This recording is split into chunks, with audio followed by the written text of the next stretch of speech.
Once again, a very pleasant good afternoon to one and all in the region, across the nation, around the world. We welcome you back to Silver Cross Field in Joliet, and with excitement in our voices and a tear in our eye, this is our final baseball broadcast of the 2013-2014 season. And when you know it, a championship's on the line. The Class 4A baseball title will be decided. It is the St. Rita Mustangs and the Providence Celtics. Hello, everybody. Brian Snow, Mark Farina, back here with you. And Mark, can you even try to explain what in the world happened earlier this morning? It would be like trying to explain what in the world has happened this entire weekend, even in this last third place game. Yeah. In 4A, it's just been one of those great weekends. If you love baseball, you love exciting baseball and unpredictable baseball, this was the place to be this weekend, because you certainly got your money's worth and then some. It was a case of the defense failing a little bit. A break here or there, and a Lamont team that certainly was not overly flustered by the fact that they were trailing 1-0 going into the bottom of the seventh inning against a pitcher who would pretty much have their number in the ballgame. But, that's why Lamont's the state champions. It was one of those unfortunate scenarios for Sacred Heart Griffin that their second baseman would commit an error on what would have been the game-ending routine ground ball, but that didn't lose them the game. There were more things that had to happen in that inning, and in fact they did. Well, instead of telling everybody how the seventh inning ended, and this is on top of the fact that the two aces were going, Zach Glatz and Ben McElwee.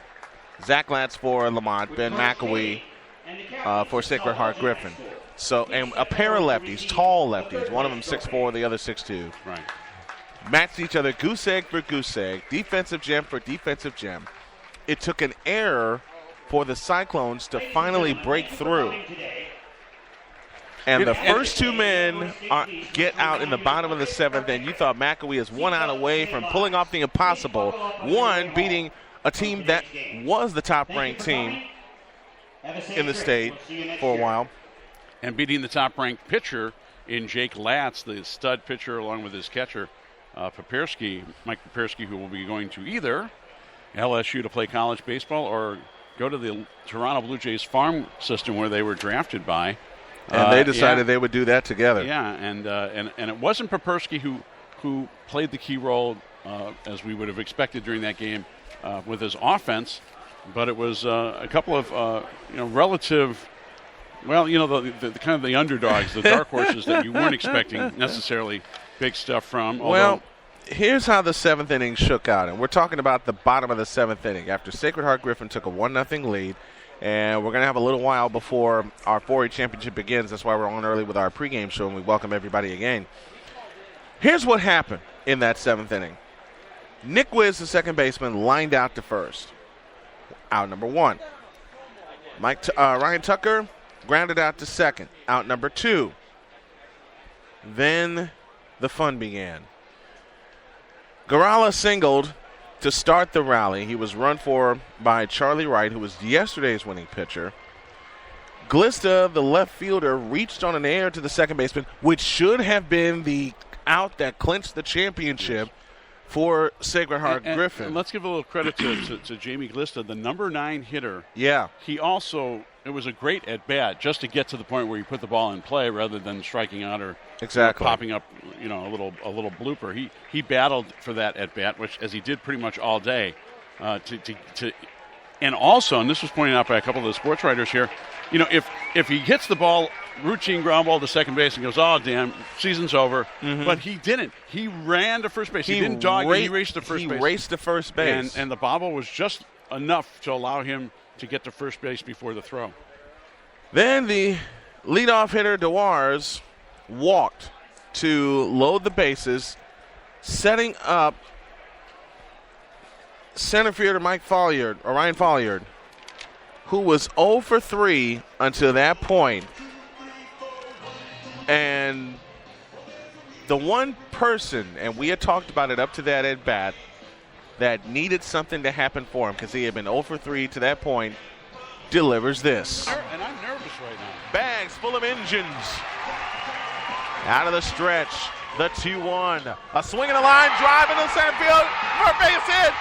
In comes Garala. Glisto, he scores! The Indians have won! Unbelievable!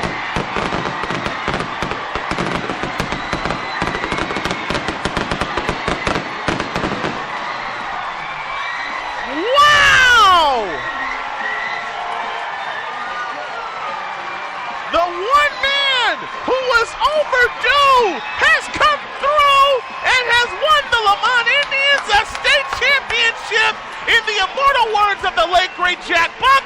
Pardon me while I stand up and applaud. What a finish! Wow.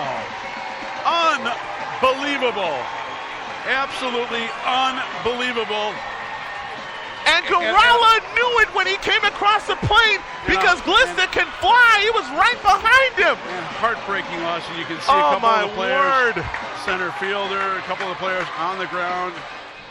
The reaction, I don't know who you felt bad for even more on Sacred Heart Griffin, because we saw the reaction of the fielders. I mean, they were just heartbroken because they fought all game, but give it to Lamont. They're the state champions. They're the state champions. They never gave up. They never quit. And in talking to a couple of the players, and you folks will hear this interview on Monday, they knew they had the rally in them. And you had a chance to talk. You had a chance to talk to the head coach. What did you guys talk about? Well, we talked about the fact that, how does it feel to be on the precipice of losing, and then suddenly, a loss is snatched away, and you've got a victory. It was just a great opportunity, and Brian Storacco, who, by the way, this is the second time he's been part of a state championship. First time as a head coach in only his second year, but 2 years ago he was on a state championship as contributed as an assistant coach at Marion Central. So, he said you never get tired of winning it. Never get tired of winning, and we never get tired of bringing you fans this exciting action. And I got to say something about Ryan Fowler to me. Go ahead. A guy who had a pretty decent batting average, 273 coming on the season. Not a big RBI guy, certainly not as much as some of his teammates, but he delivered RBIs number 16 and 17 on the season, and no two have been bigger than what Ryan Fowler did. Clutch hit in that situation, and we were also talking about how karma can go both ways. Yes. And Sacred Heart Griffin got both sides of the fence yesterday with that improbable 10th inning hit by a pitch with the bases loaded, game-winning run, and they get to the championship game. And today they felt what Prairie Ridge felt the day before, or rather Grace Lake South felt the day before.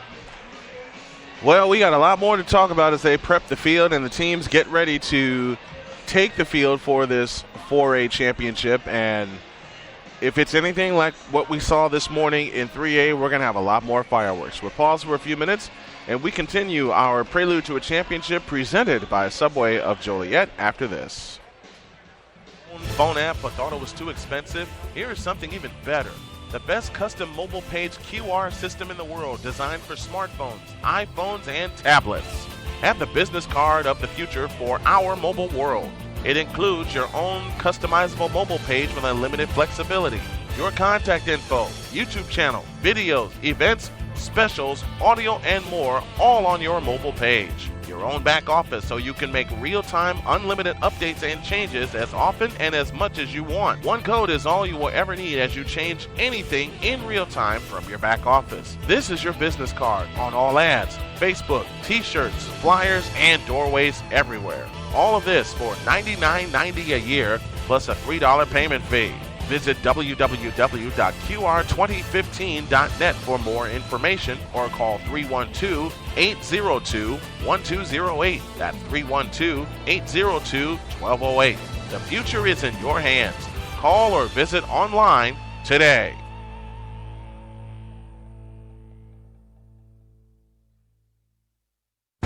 Get your best price on Ford trucks, Focus, F-150, Explorer, Escape, and Lincoln MKS, MKT, MKX, MKZ, as well as Fiesta, Fusion, Taurus, Mustang, Navigator, and all other new Ford Lincoln vehicles at the all-new Sowers Ford in Lincoln, Northwest Indiana's newest Ford Lincoln dealer. We offer new and used Ford Lincoln vehicles, parts, service, and used cars. If you are in Northwest Indiana or near Michigan City, LaPorte, Hobart, Burns Harbor, Valparaiso, Chesterton, South Bend, or Portage, there is no comparison to the other dealers around town. We are about to earn your business with top quality service and the most competitive pricing in Indiana. Stop by today at 3930 Franklin Street in Michigan City or give us a call at 219-879-5381. That's 219-879-5381. Or visit us online at www.sowersauto.com. Sowers Ford Lincoln, Northwest Indiana's newest Ford Lincoln dealer.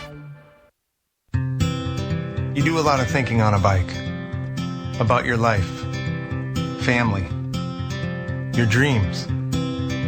One of my dreams came to me on a bike, to open up my own shop. So what happens when you complete a dream? Well, you just start thinking of the next. Visit DrastichAgency.com or call 219-945-3040 and ask Joel Drastich how you can get all of your insurance under one roof.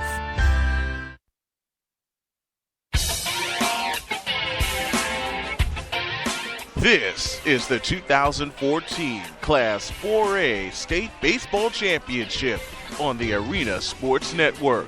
Let's go back to the booth and join Mark Farina and Brian Snow.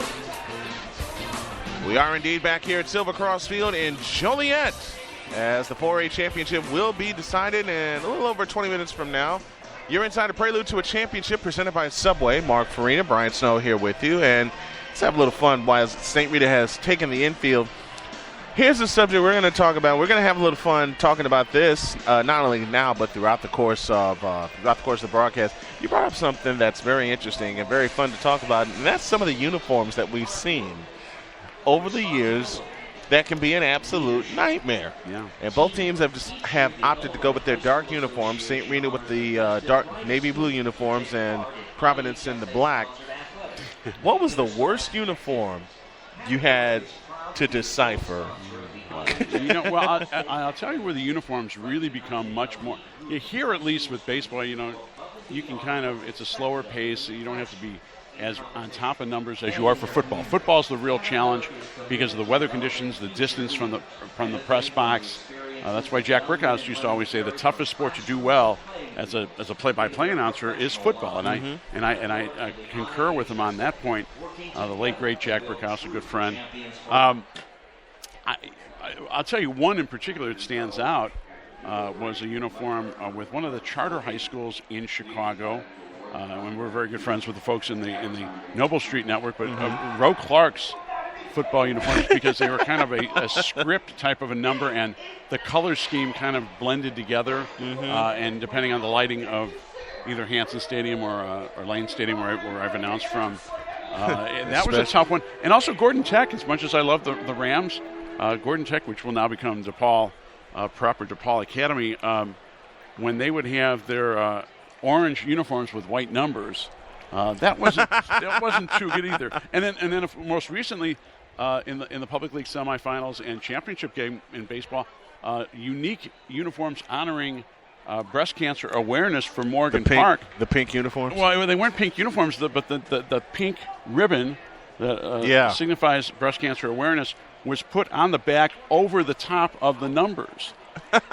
So it drove me crazy. And I was pretty close in that press box over at at least at Wrigley Field there was a bit of a challenge, but then the press box at UIC in the new Curtis Granderson. But you had to sit in the sun at Wrigley Field. Yes, I'm still showing the remnents of. Are you still? I'm still peeling a little bit. Yes, it's been a couple of weeks, and I'm still peeling away. What can I say? Not as bad. Got some good folks from WJOL in the house with us.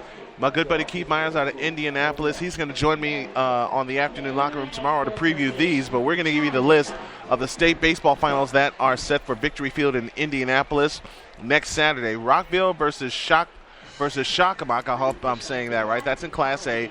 The 2A is Wapahani versus Evansville Mater Dei. The 3A, the Andrean Fighting 59ers, a very familiar team to yours truly, will take on Gibson Southern. And then 4A, Noblesville will take on Terre Haute North, all at Victory Field in Indianapolis. And, of course, we're very familiar with Andre and having done them a couple times, right, play-by-play in the Gary South Shore Railcats Challenge. I've seen Andre in two different sports, this one in basketball, and Adrian played Marquette Catholic, and I also will have a chance to see them in football this coming season. For the softball state championships for Indiana in Class A, North Miami defeats in Class A, North Miami 3, North Davies 1. In 2A, so these championships have been decided. In 2A, South Spencer beats Southport 1-0 in 10 innings. In 3A, Leo defeats Gibson Southern 2-0. And in Class 4A, which will be decided in a little while, at 7:30, they will just get started in just a little bit. So my thanks to Keith Myers. He'll join me Monday at 4:15 Eastern Time on the afternoon locker room to preview that. But I tell you what, the toughest uniform that I had a couple of years ago, I forget the team, they had solid uniforms, but the numbers were in camouflage. Or we've seen the opposite. We've seen camouflage uniforms and the numbers that just blended in with the camouflage. I'm drawing a blank now who we had just recently with uniforms like that were challenging, to say the least. You know what? That was a college game we did. Yes. And that was Holy Cross. That's right. Holy Cross. That was Holy Cross. We were out at Four Winds Field. That's our little fun for this segment. We'll take a pause, and when we come back, Providence will take the field, and then we'll take you on the road to a championship as Mark Farina will tell you how these two teams got here in 2 minutes. Have you heard the good news about a company that started 4 years ago and worked at a relentless pace based entirely upon one simple premise? Have you heard the good news about a place you can go to enjoy positive, community-oriented information about the town, city, or region that you live in and the people involved? Have you heard the good news that you yourself can share stories about this same theme to others in your community? That place is LaPorteCountyLife.com. At LaPorteCountyLife.com, you can celebrate a company that had a crazy dream based on a belief that positive breeds positive, and that people want to read, hear, and watch stuff about good people. At LaPorteCountyLife.com, you can go to a place to enjoy positive, community-oriented information about the town, city, or region that you live in and the people involved. Want to see more? Want to read more? Want to hear more? Then go to LaPorteCountyLife.com. Have you heard the good news? Looking for a reason to visit U.S. Tire and Auto in Gary, Indiana? Our customers gave us 5 of them. The high standards of quality service and parts, lifetime warranties, a strong business built on honesty and integrity. They've been servicing the Gary community since 1991 and the largest auto and light truck tire dealer in the city of Gary, Indiana. We have a variety of products and services that are instrumental to the health of your car, including our tire fitment guide to help you find the correct size tires for your automobile. Our friendly service staff will quickly outfit your vehicle with a high-quality tire that is right for you. Check out our tire and wheel catalog to give your vehicle the perfect fit. For more information or to schedule an appointment, call 219-884-4600 or visit us online at www.ustire-auto.com.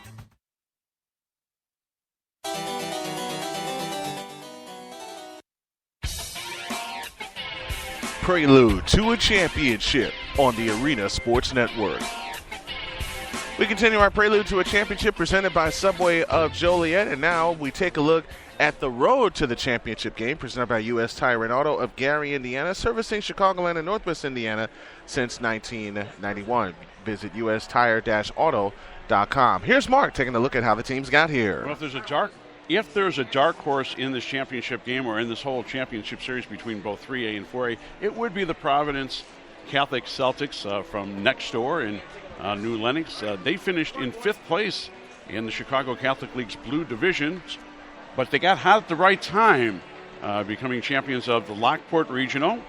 Then they went on and won the Tinley Park sectional at Andrew High School in Tinley Park, and then went downstate to Champaign for the super sectional at the University of Illinois, and they captured the super sectional.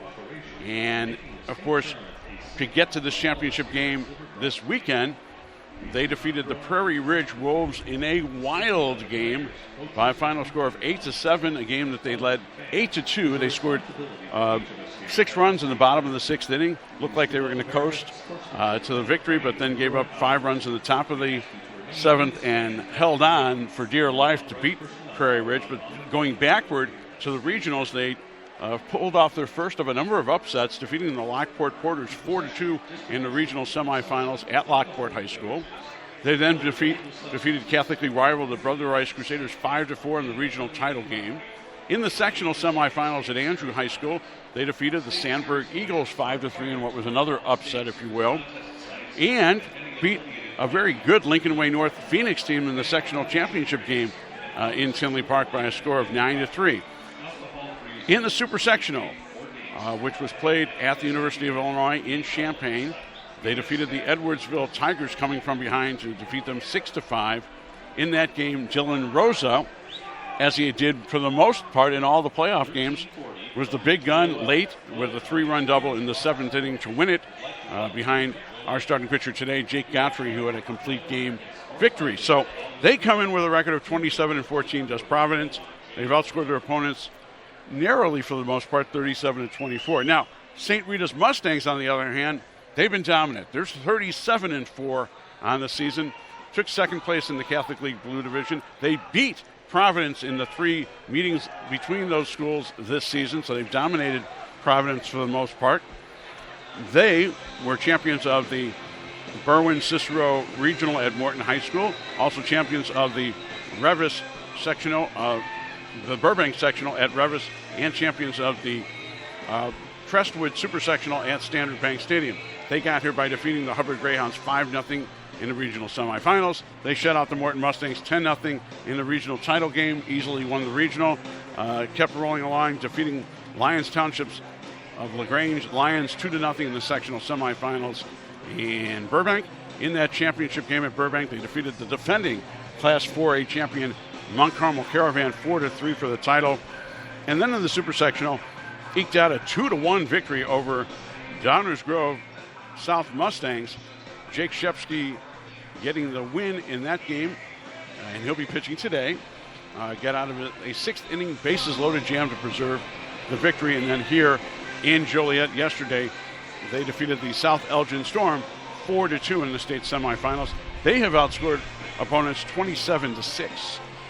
That's our road to a championship presented by U.S. Tire and Auto of Gary, Indiana, servicing Chicagoland and Northwest Indiana since 1991. And are we going to stay here? We're going to stay here, and we will take a look at our championship history. We'll do that now. Championship history presented by Subway. Here is Mark one more time. Well, this is not the first time in a championship game for either of these two schools. As a matter of fact, Providence New Lenox has won 2 state championships, winning it back in 1978 when they defeated New Athens 5-4. That was under Coach Jamie Garcia. And again under Coach Jamie Garcia, they won it in 1982, defeating Hillsborough by a final score of 7-4. They were here a 3rd time under current coach Mark Smith. That was more recent in 2011 when they lost in the championship game to the Lyons Township Lions by a final score of 6-3. St. Rita, they've been to the dance, they've been to the championship game, but they've been bridesmaids. And Coach Mike Zunica would like to change that tune. He's been there a couple of times with St. Rita. In most recent years, that was in 2009 and 2010. They lost to New Trier 4-3 in 2009, and in 2010 he lost in the championship game to Naperville Central 10-4. So 2 coaches who have been to the championship game but have not won, who have been bridesmaids, so to speak, and they'd like to both win their first championship for themselves, in St. Rita's case for the school as well. Well, somebody's going to win their first championship, and we'll take a pause, and when we come back, not only will we have the intros to the starting lineups to this championship game, but we will also have the pitching matchup. And you're going to love this pitching matchup that we have. If it's anything like we had this morning, it's a doozy. Back in a half. It began as a promise. Son, we're going on a road trip. That promise has lasted over 30 years. Our dream is to visit every national park in America. It's been thousands of miles, countless bumps along the way, but we'll just keep moving on, pursuing this amazing dream. Visit DrassichAgency.com or call 219-945-3040 and ask Joel Drassich how you can get all of your insurance under one roof. Welcome back to Silver Cross Field in Joliet. It's now time for the Enterprise pitching matchup, brought to you by Enterprise Rent-A-Car, the official car rental company of the Arena Sports Network. Enterprise, we will pick you up. And with the pitching matchup, here's Mark Farina. So the St. Rita Mustangs will throw veteran right-hander. He's actually a switch hitter as far as a batter, and he's a good hitter as well.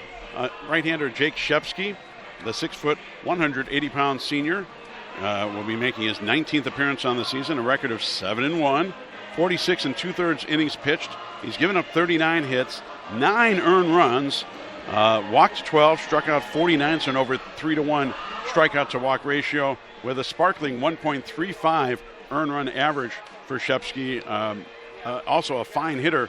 He's batting .205 on the season with 5 home runs and 48 runs batted in coming into this tournament. So that's going to be a key, a hitting pitcher as well. Now for the Providence Celtics, their starting pitcher today is going to be right-handed senior Jake Godfrey. Godfrey, 6'3", big boy, 205-pound senior. He'll be making his 14th appearance on the season. He's a .500 pitcher record-wise with a record of 6-6. In 65 innings pitched, he has allowed 51 hits, 28 earned runs. He has walked 36, struck out 90, so again a close to 3-to-1 ratio, and has a respectable 3.02 earned run average. So he hasn't had a lot of run support, it sounds like. Let's go to the public address and pick up the starting lineups. Mark Smith, who has a career record of 203 wins, 98 losses, and 2 ties over 8 years. The starting lineup for the Celtics. Leading off and playing center field, number 7, Ben Salvador. Batting second, the DH, number 6, Zach Pitch. Who's batting for the shortstop, number 38, Jackson Stulis. Batting third, the third baseman, number 24, Dylan Rosa. Batting fourth, cleanup for the Celtics. Second baseman, number 10, Mike Madej. Batting fifth, the left fielder, number 5, Cam Galgano.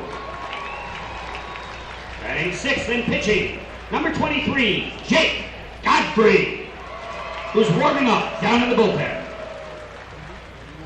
Batting seventh, first baseman, number 13, Justin Hunniford. Batting eighth, the catcher, number 9, Tom Jeffries. And batting ninth, the right fielder, number 2, Matt Deal.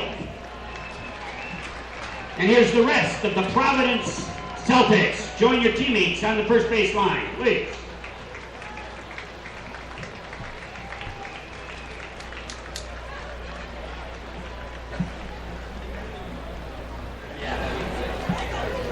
For the home team, the Mustangs of Chicago St. Rita, who enter the game with a record of 37 wins and 4 losses. Please meet head coach Mike Zunica, who has a career record of 546 wins, 185 losses over 19 years. The starting lineup for St. Rita. Leading off in right field, number 33, Danny Gleaves.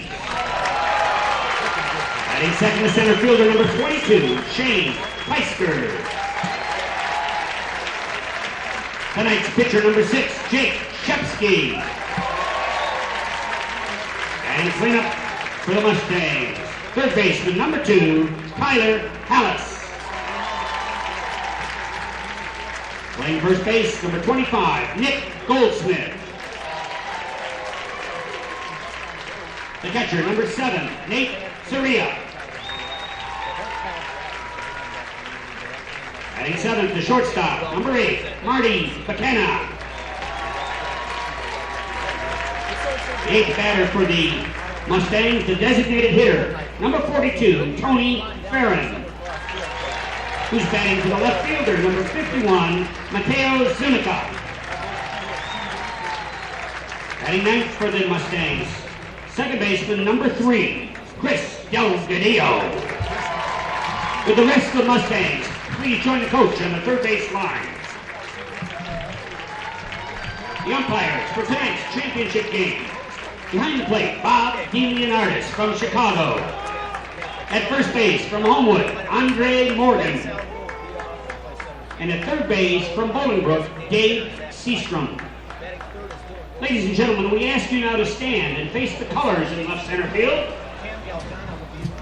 As soloist, Jake Godfrey, the pitcher, will be hitting 6. Curtis Compton from the Johet Slammers sings our national anthem.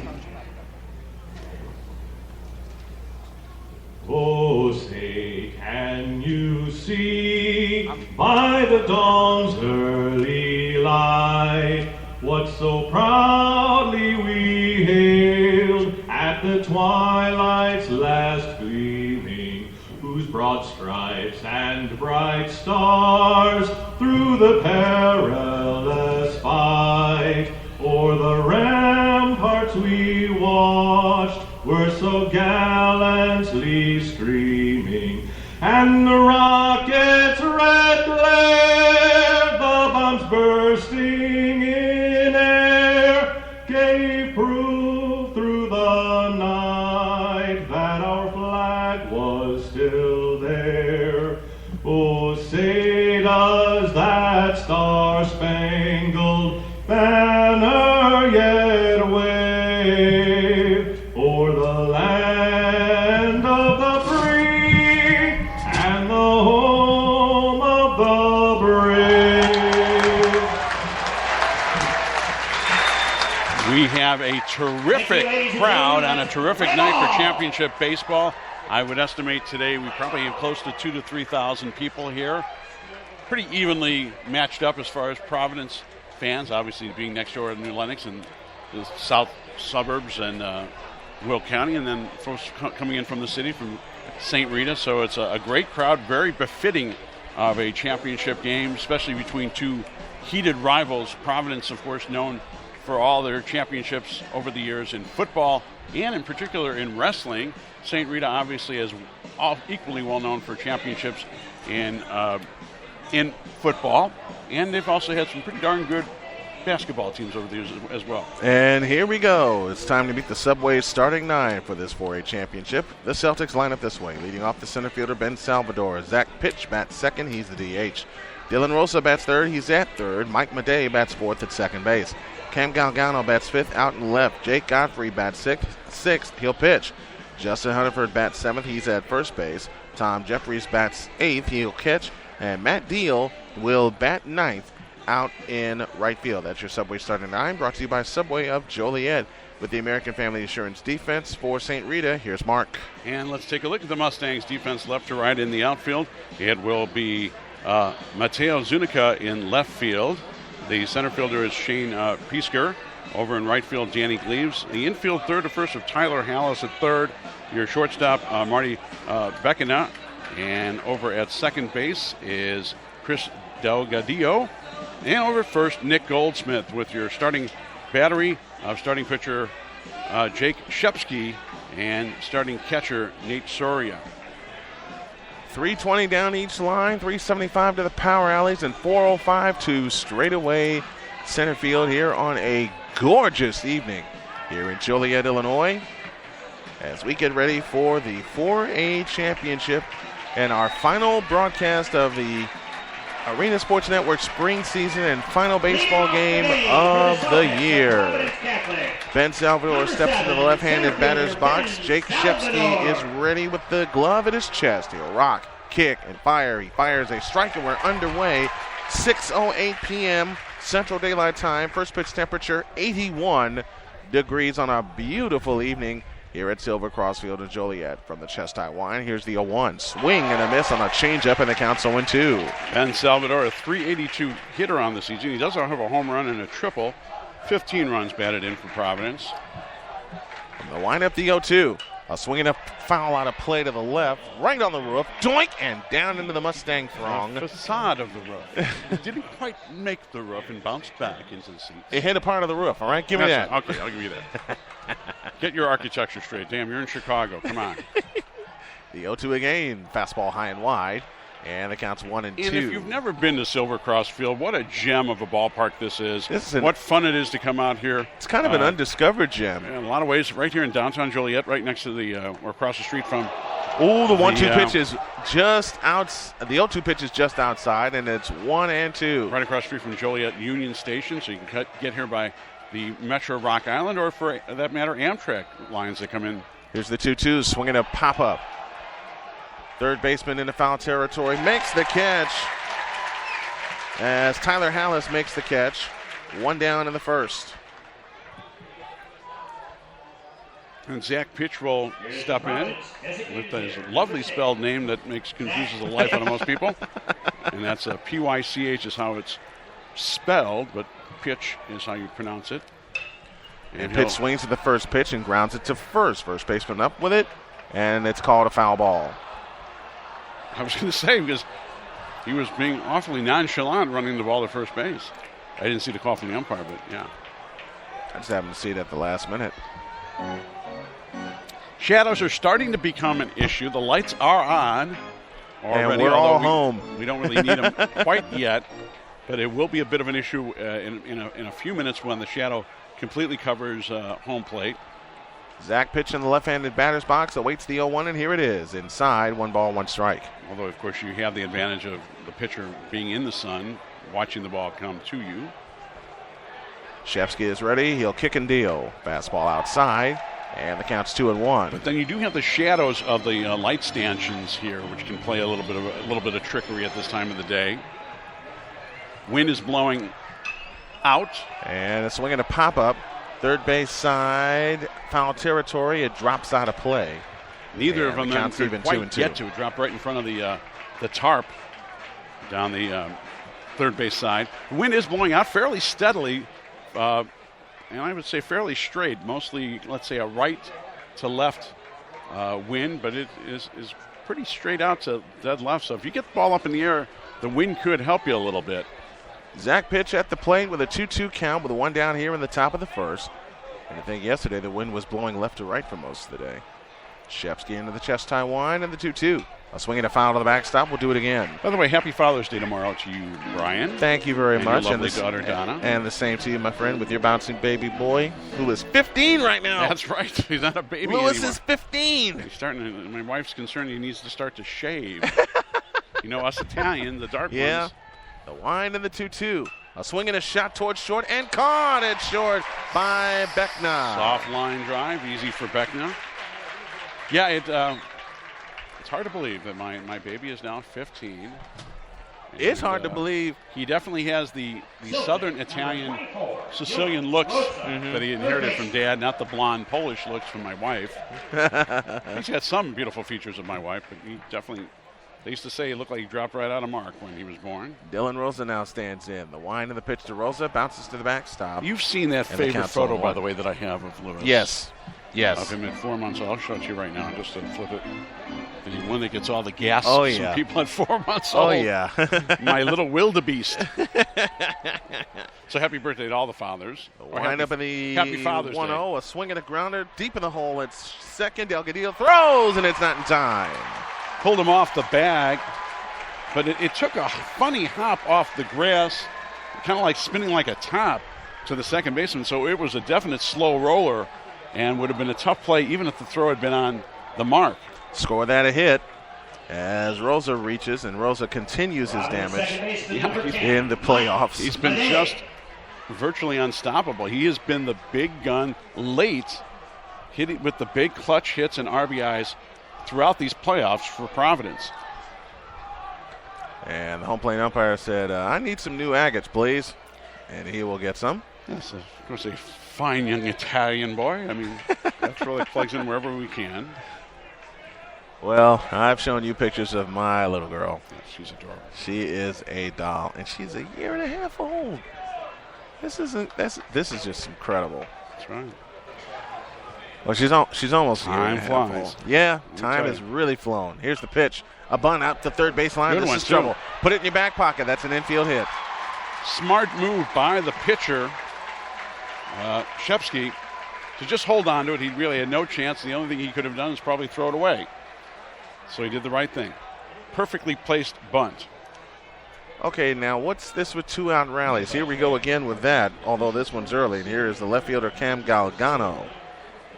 That was a pretty uneventful game for the most part until the 6th inning yesterday, when all crazy started to happen for both teams. You think? Left fielder, number 5, Cam Galgano. Cam Galgano is ready. Boy, we've had some great late inning drama in all the games. That we have. Out of the stretch with a look to second. And the pitch to Cam. Swinging a bouncing ball up the first base line and off the first baseman's glove. Around third and headed for home is Rosa. He will score. Stopping at third is Madej.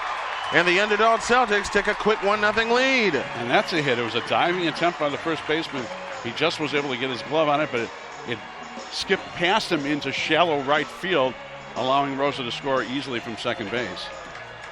And allowing Madej to make his way all the way to third. That will bring Jake Godfrey, the starting pitcher, to the plate, looking to help his own cause. Runners at first and third. Madej at third, Galgano at first, on with a run-scoring single, and everything happens with 2 out. He's a .235 hitter, Godfrey is, with a couple home runs.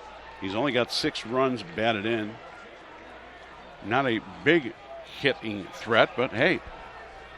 Stranger things have happened. A turn, throw to first, runner back. That's one thing we didn't see in the early game that we did. A lot of pickoff moves. Especially with 2 lefties. Exactly.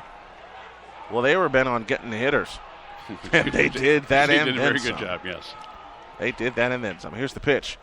Low and outside, ball 1. By the way, congratulations to the South Elgin Storm, who captured 3rd place in our consolation game in Class 4A. They defeated the Prairie Ridge Wolves, who came back in that ball game and had a chance to tie it or win it in the top of the 7th.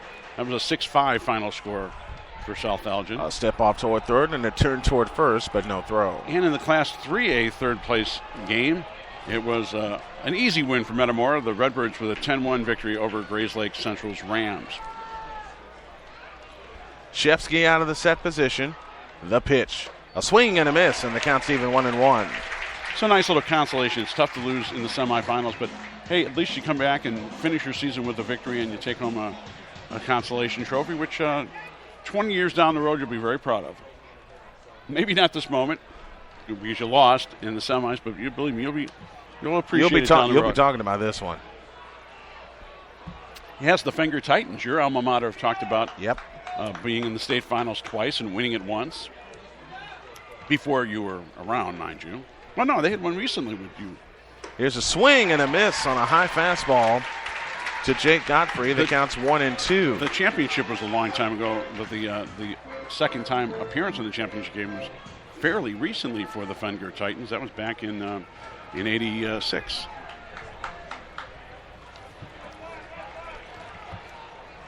A throw to first and the runner back again.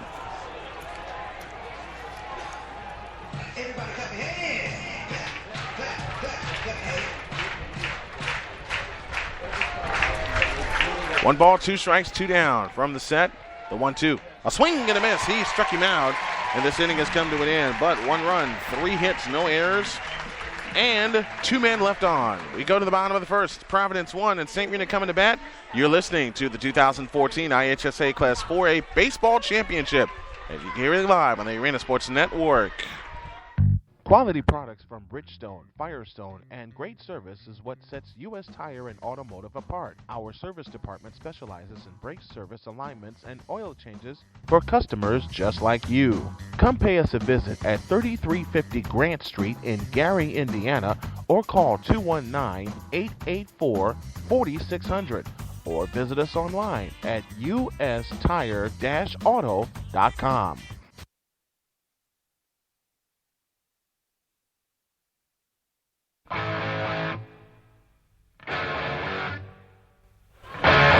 This is the 2014 Class 4A Baseball Championship on the Arena Sports Network. AC/DC? Time to get back to work. You picked that up, didn't you? Yes, I did. St. Rita lines up this way. Our subway starting 9. Danny Gleaves leads off in right field. Shane Peisker bats second. He'll be in center. Jake Shepsky bats third on the mound. Tyler Hallis bats fourth at the hot corner at third base.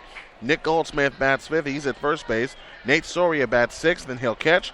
Marty Beckna bats seventh. He's the shortstop. Tony Farron bats eighth. He's the designated hitter. And Chris Delgadillo bats ninth.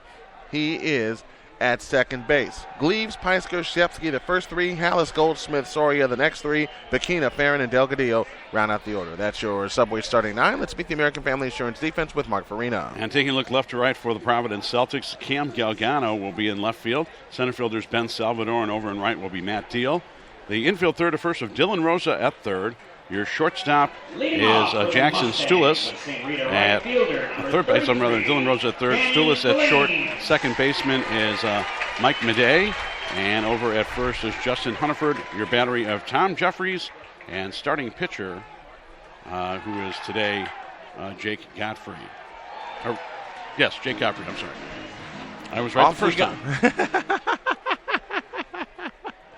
Off we go, and it's the 0-1 from Godfrey. Bouncing ball foul up the third baseline, and the count's 0-2. Stulis being DH'd for in this ballgame by Zach Peach. Top of the order, Gleaves, Peisker, and Shepsky here in the bottom of the first, with St. Rita trailing 1-0 to the Providence Celtics. And Gleaves steps out of the box. Two veteran coaches who've been here before. Mark Smith, in 8 years, 203 wins with Providence. Here's a swing and a pop foul out of play off to the right. And the legendary Mike Zunica, in 19 years, 546 victories. Trying to finally wrap up a state championship. He's been here a couple times with the Mustangs in the championship game. The 0-2. Swing and a miss on a changeup. He struck him out. One down in the bottom of the first. Control on a changeup. That's really the key. Unless you're just trying to completely fool a guy with something in the dirt. Nice piece of work on that changeup. Here's Shane Peisker, the center fielder, stepping to the plate, and he takes the first pitch down low for ball 1. Silver Cross Field in Joliet, Illinois is where we are. The wind-up in the 1-0. Swinging a foul to the backstop, and the count's even. 1 ball, 1 strike. 3 home runs on the season, 24 runs batted in, and that .374 batting average for Peisker. He's a good one. He's a junior. Will be back with St. Rita next season as well. From the chest-time wind, Godfrey comes home. Fastball outside, and the count's now 2-1. Yeah, this is one of those games that you worry about. You don't take for granted if you're St. Rita, because even though you beat them 3 times, that 4th time can be the charm, literally, or the horror story. And Providence is starting out that way. From the wind, here's the 2-1. A swing and a bouncing ball headed towards second. Up with it is Madej. Toss to first is in time. 2 down in the inning. Nice, easy Sunday hop to the second baseman. But it's Saturday. Well, in this case, Saturday hop. Okay.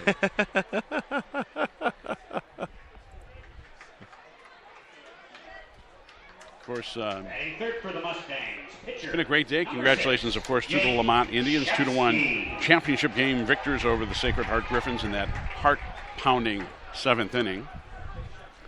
And even I was nervous. I was getting a little, And you said tense. as much. Yes. Shepsky bunts at the first pitch and misses it for strike 1. In theory, we're supposed to be impartial, but, we had a little bit of a connection with Lamont, following them from the sectional on. 0-1 the count. The wind from Godfrey in the 0-1. Swing and a miss on a changeup 1.5 feet outside.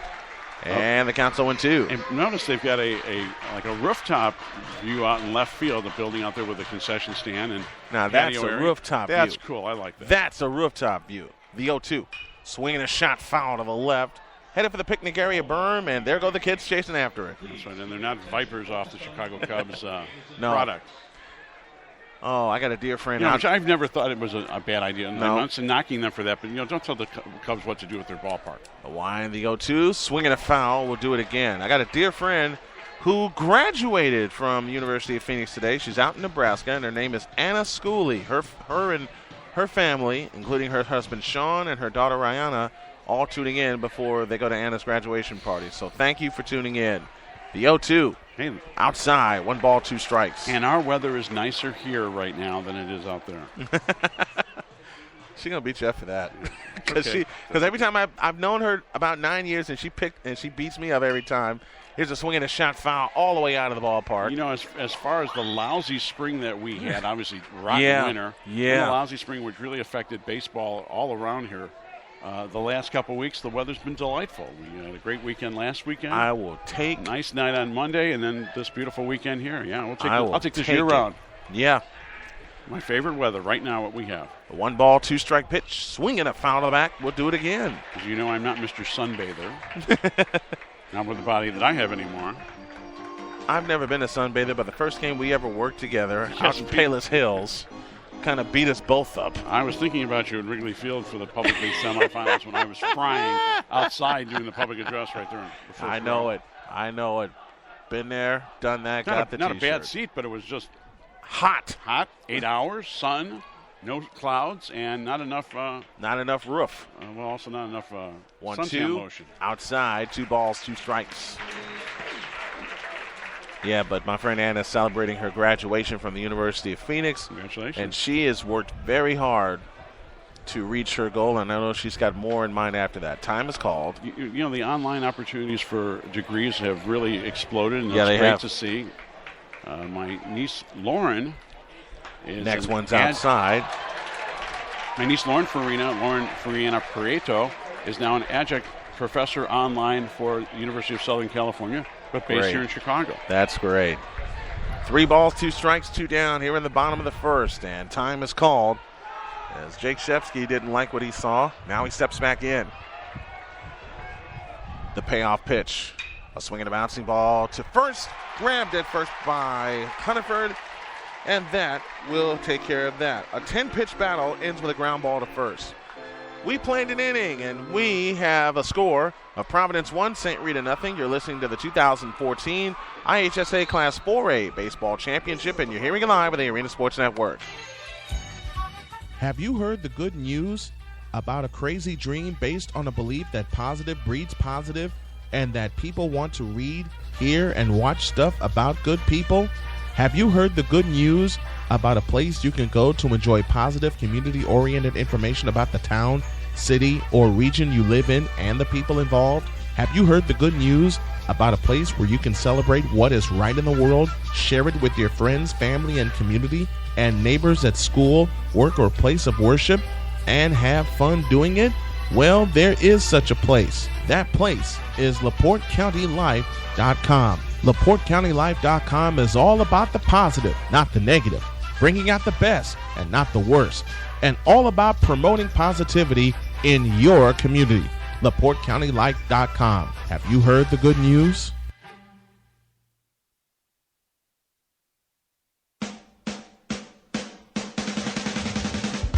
This is the 2014 IHSA Class 4A Baseball Championship on the Arena Sports Network. Back to work we go here at the top of the second. Mark Farina, Brian Snow here with you. And so far, Providence drew first blood, and we have a champion in softball. Well, we have our first champion in softball down at the Eastside Sports Complex in East Peoria today, where the Chatham-Glenwood Titans with a 7-2 championship game victory over the Manteno Panthers. And the other one started a little while ago in Class 4A. That's the Sandburg Eagles out of Orland Park, taking on the Warren Township Blue Devils out of Gurnee in the 4A championship. And the Eagles lead the Blue Devils 3-2. They're in the top of the 5th inning. Already. We got a little bit later start than scheduled. Justin Hunniford will step to the plate to face Shepsky, and he delivers a fastball strike, and the count's 0-1. But not quite as late as it was yesterday for the 4th game. Oh, my gosh. Well, we were like an hour behind. Well, we have certainly. Here's the 0-1, slapped foul. Oh, Look out! Look out. Now, that's trouble. Ooh. I hope nobody got Had hurt. a few fans diving out of the way. Did anybody? It doesn't look like anybody got hurt. No one got hurt. No one got hurt. Wow. That reminds Glad you, everyone's pay okay. Attention, folks. Please do. Especially with the sun in their eyes, too. That's a real disadvantage at this time of the day. A wine in the 0-2, fastball outside, and the count's 1-2. Look at this crowd. half of it in red and blue, the other half in green. That's right. Gotta love it. And this morning's game was big crowd. This is a great crowd for a championship game. He's just swinging a high fly ball down the right field line, dropping, but the right fielder is there as Gleaves makes the catch. 1 down in the second. Made the catch and battled the sun and the wind to make that catch. I would hate to be out in right field battling that bright sun right now. It reminds us of when I do public address announcing for the Public League over at Lane Stadium, and it's a west-facing press box. So and the sun's right in your face. 3:30 in the afternoon, if it's really hot in late summer, early spring, it's a real battle. Tom Jeffries takes the first pitch outside for ball 1. I earned my money that time of the day. I know. Here's the 1-0 pitch. A swing and a shot past Goldsmith in the right field for a base hit. Line shot, base hit to right. Hit number 4 now for the Providence Celtics. Are you giving the other crew napkins? I'm throwing in the towel. Are you insinuating something to them? I'm throwing in the towel. Got folks from the Illinois Center for Broadcasting who are also doing the tournament games. They're collecting our souvenirs. That's right. They're collecting our souvenirs. They're right below us. Yeah. Oh, we've had a great vantage point this weekend, and thanks to all the folks here at the Joliet Slammers who remind you to get convicted. Yes. Get your tickets today. Call 815-722-2287, 815-722-BATS.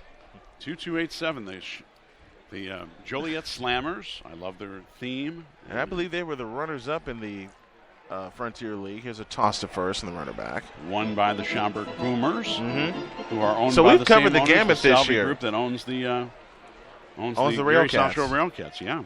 Defending American Association champions. A turn, throw to first, and picked him off! Picked him off! 1-3 on that pickoff, 2 down in the inning. Not too much of an argument from the first base coach. He's barking a little bit, but Andre Morgan, veteran coach. Now the coach is going to come out. Now we're going to have Mark Smith come on out and have a little chat. He didn't like the call, but Andre Morgan's a fine umpire, and he saw it, and we saw it up here. He did pick him off, and he is beefing. Maybe he's beefing that there was a balk or something. Well, it's not too much of a beef because the coach is walking away. I think he just wanted a clarification as to what happened and vent a little bit while he give him a piece of his mind. But and a veteran umpire like Andre Morgan, he knows what the coaches are doing and knows what they're coming out for. So 2 down now in the inning with Matt. Let's make a deal at the plate. I've been waiting. You've been slow today with that. The windup and the pitch to deal, fastball up for ball 1. You were kind of downright conservative, let's say. Well, want to do right by the kids, number 1. Here's the pitch, a line drive toward right. Gleaves has it on the basket catch, and that will take care of that. A couple nice plays by Gleaves in this inning. So a hit and a pickoff keep Providence off the board. We go to the bottom of the second. Providence 1, St. Rita nothing in the 4A Baseball Championship, which you folks are hearing live, I say, on the Arena Sports Network. Parents, if you have children in high school, you may know firsthand that today's teens spend more time with a computer, TV, and video games than on any other activity except sleeping. The Illinois High School Association is the antidote to video games. IHSA sponsors 35 activities, from basketball and football to music, drama, and journalism. They enrich kids' high school experience. They engage kids' brains and their bodies and teach the value of teamwork and good sportsmanship. Encourage your kids to get involved. Go to www.ihsa.org.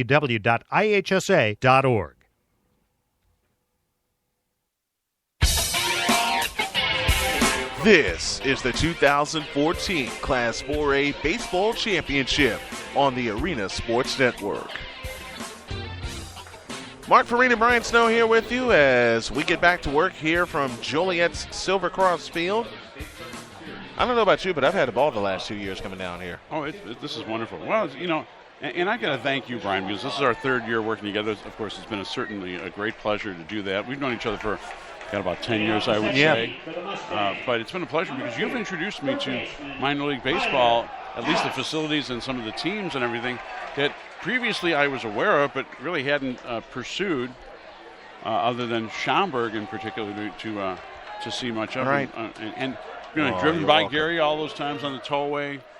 Oh, you're welcome, my friend. So I appreciate the kind of introduction to this whole broadcast world on the web and all these little opportunities we've had. So thank you. You're welcome. Tyler Hallis with a 1-1 count in the pitch. Breaking ball inside, and the count's 2-1. Plus, a strike was taken, and then a ball, and now the next one was a ball. So so that's where we're at. 2-1 on Tyler Hallis. Those drives we have are so quiet and subdued. Mm-hmm. A wind in the 2-1, a swing and a miss, and the count's 2-2. Quiet and subdued.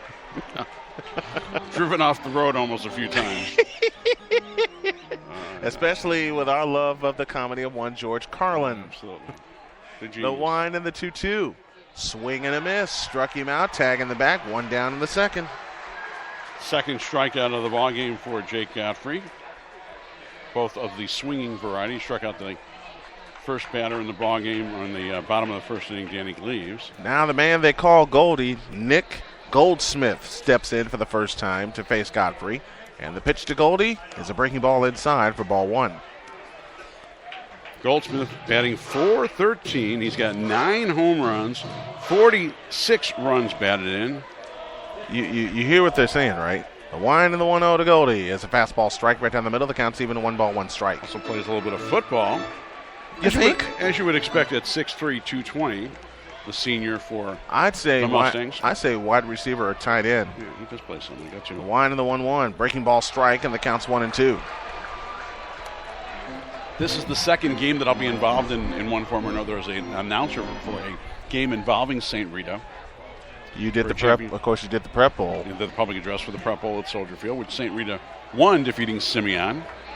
The wind and the 1-2 pitch. Swing and a miss on a ball in the dirt. Goldschmidt takes off for first. The throw to first is in time. That's a strikeout, 2-3. Third strikeout for Godfrey. 2 down in the inning. He's retired all 5 that he's faced. And his third strikeout. 2 up, 2 down to the catcher, Nate Soria. Godfrey now has 93 strikeouts on the season.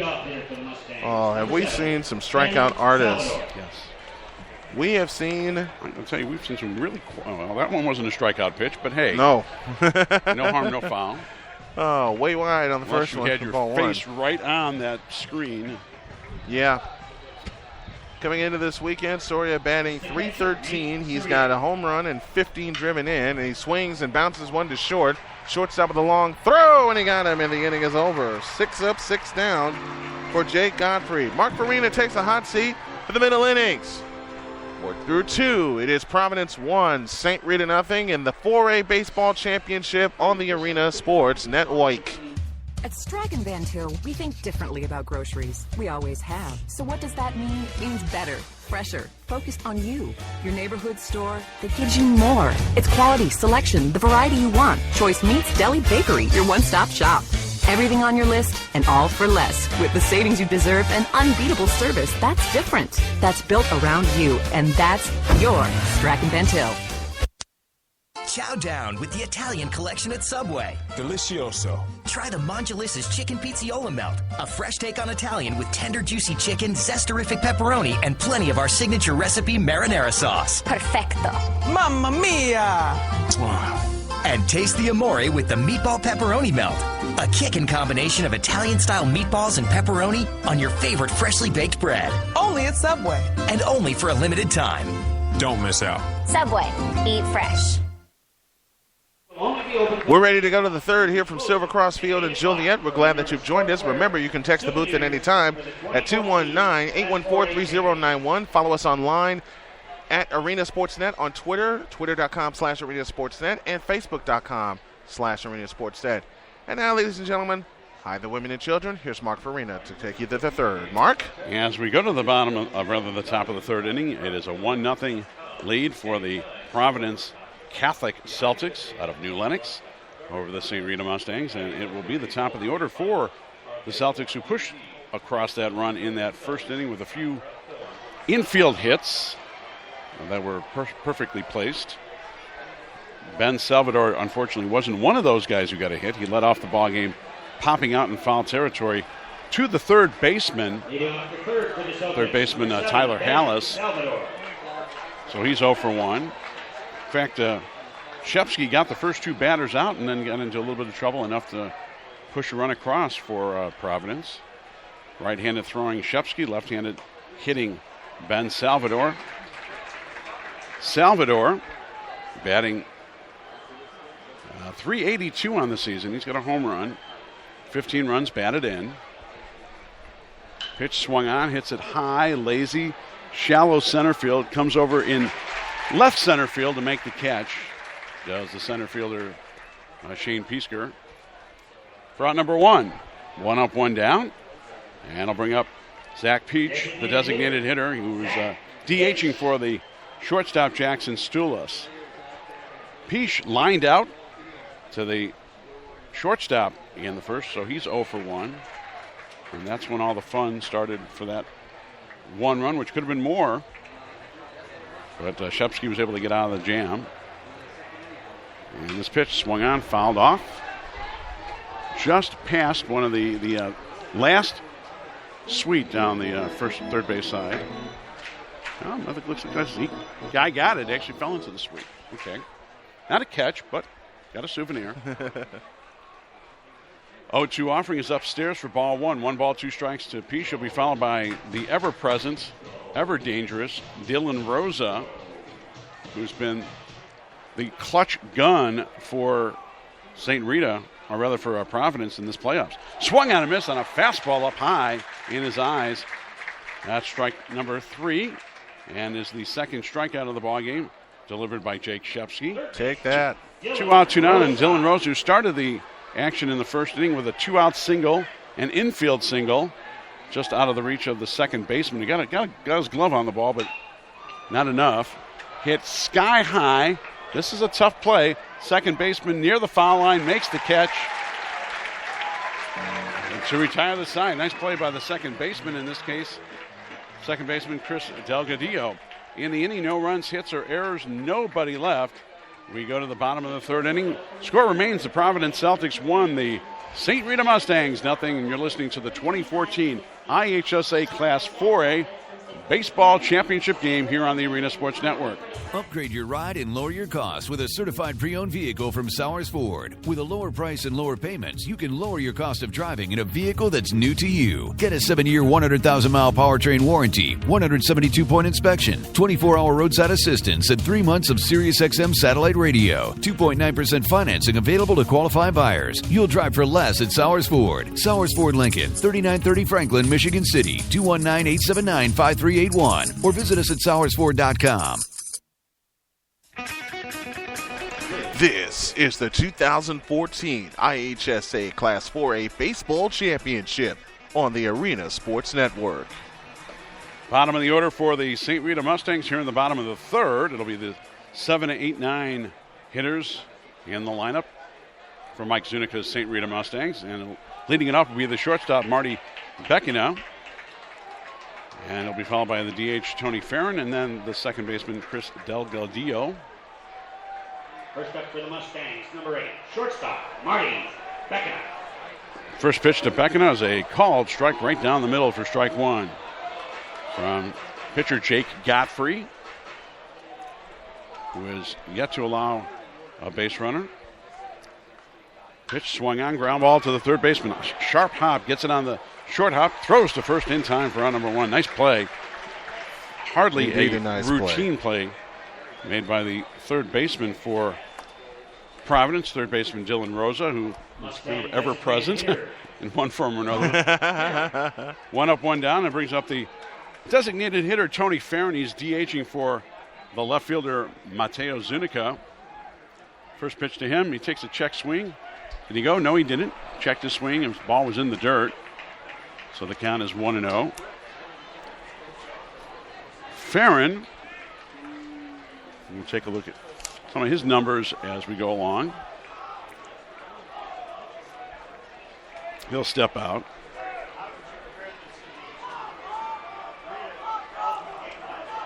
Farron batting .273 with a home run and 12 runs batted in coming into this weekend. 1 ball, 1 strike the count. Here's the delivery and the pitch from Godfrey. It's in the dirt for ball 2.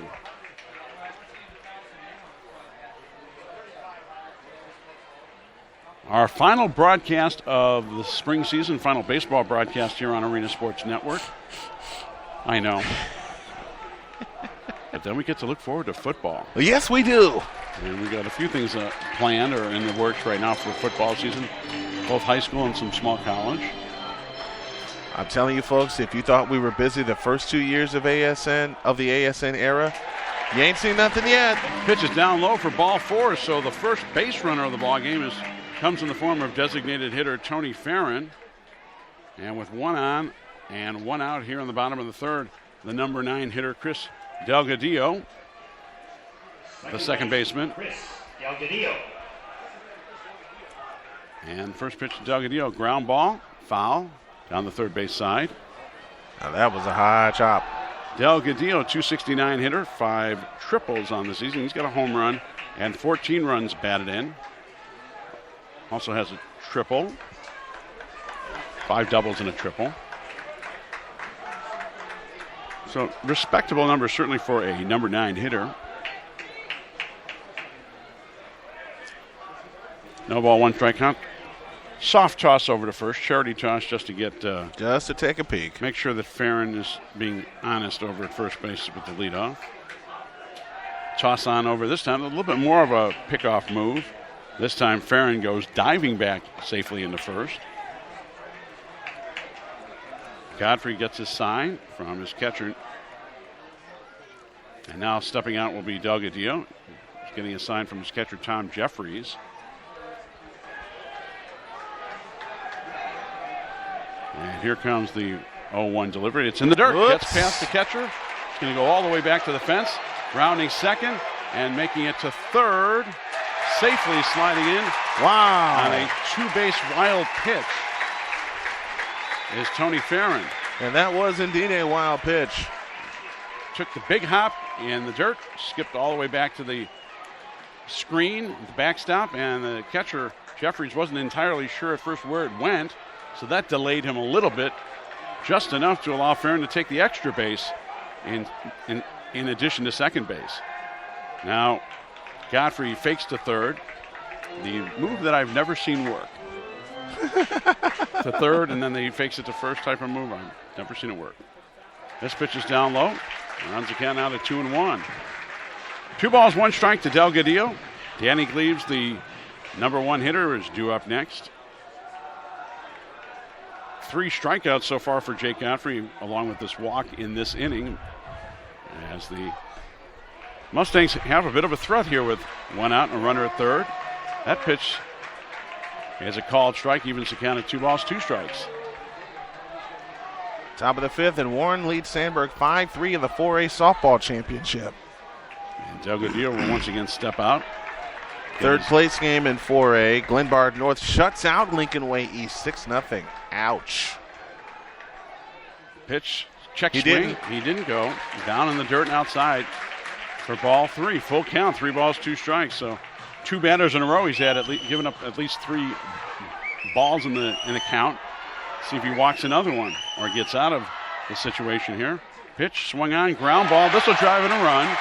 Second baseman up, over to first. Good job by Delgadillo going with the pitch, not trying to overpower it. Hits it to the opposite side and drives in Farron, who comes in because of that 2-base wild pitch.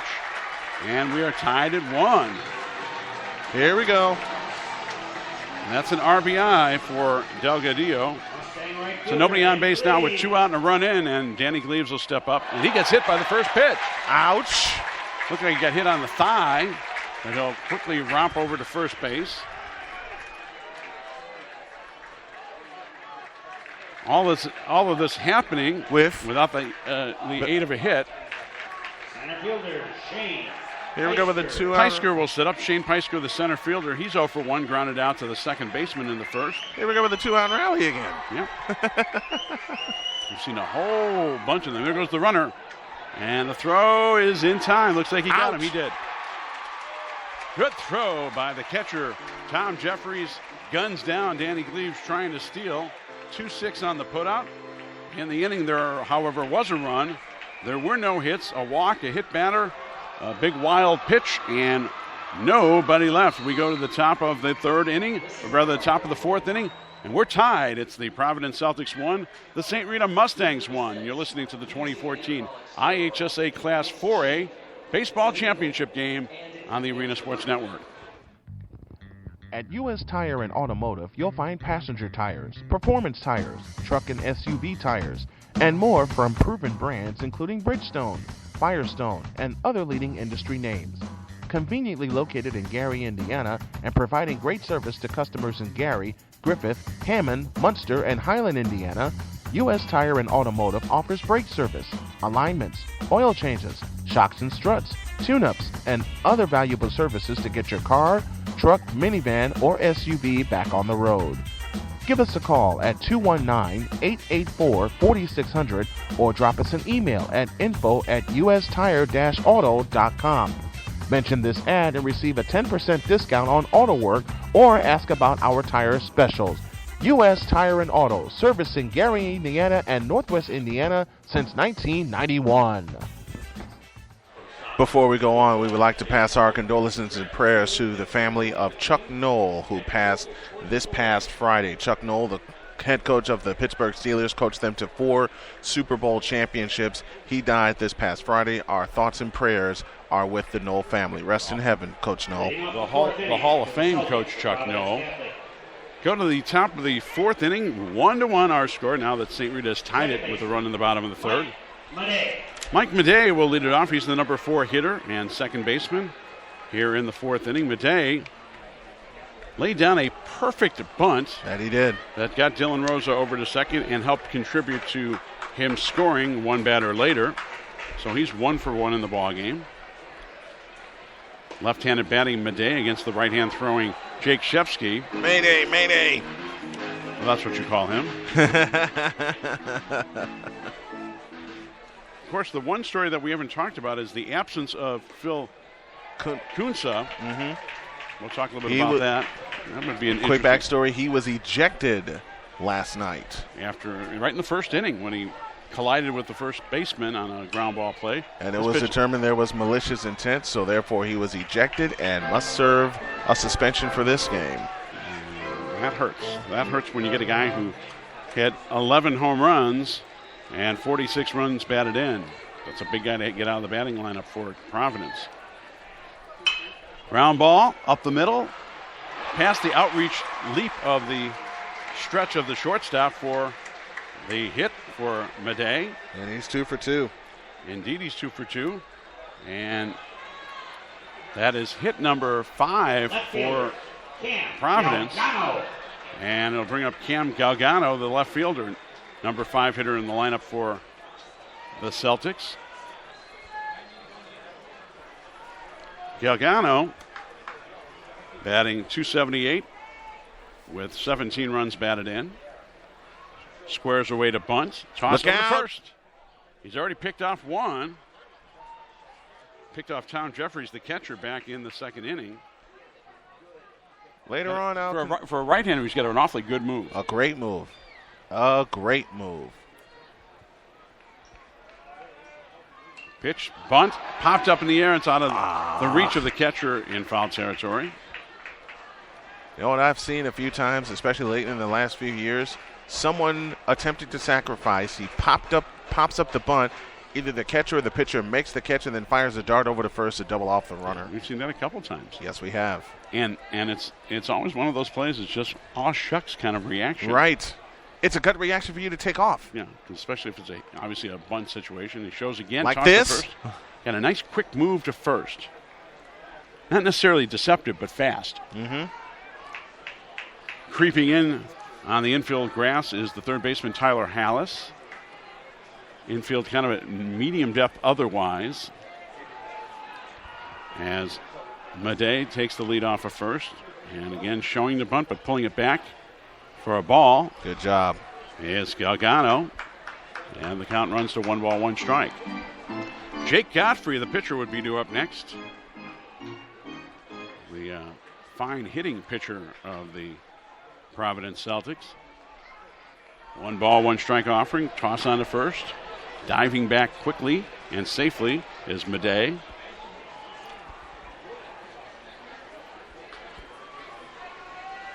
1 ball, 1 strike. A little bit of a chess match right here. Pitcher watching the runner, then thinking about coming home. And let's see what he does here with the 1-1 offering. Tosses the first, almost throws it away. And nearly picked him off at the same time. Nice stop. Snare of that low throw by Nick Goldsmith. But yeah, and at the same time, he almost picked him off. He's certainly getting into Madej's head, at least, or you could say both ways. Who will win this cat and mouse battle? Pitch swung on, hit high, up in the air, and foul, out of play, out near the berm.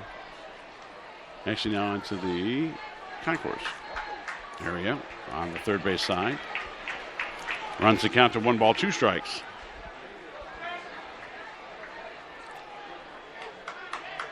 Galgagno, the senior, he's 5'8", diminutive is the word we like to use.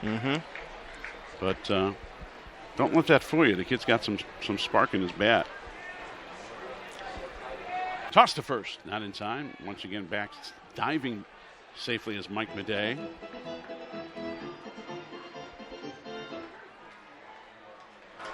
As we get some musical accompaniment from the organ here at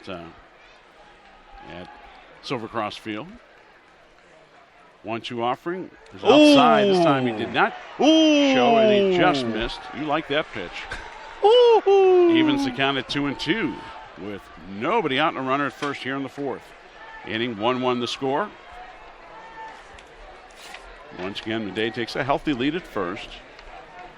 Shepsky will go again to first base, and again he just gets back in. Shepsky picked off Tom Jeffries, the catcher, in the 2nd inning. Got him good. After he got on with a 1-out single. Again, Shepsky takes a close look. Let's see what he does on the 2-2. He comes to the plate. Swung on and missed on a high fastball. Smoking! He struck him out. That is strikeout number 3 for Shepsky. And here comes his counterpart, pitcher Jake Godfrey. Pitcher Jake Godfrey. Godfrey was one of those 3 strikeout victims. He struck out swinging to end that 1-run first inning for Providence. So obviously would like to help his own cause here. Toss Look out! First.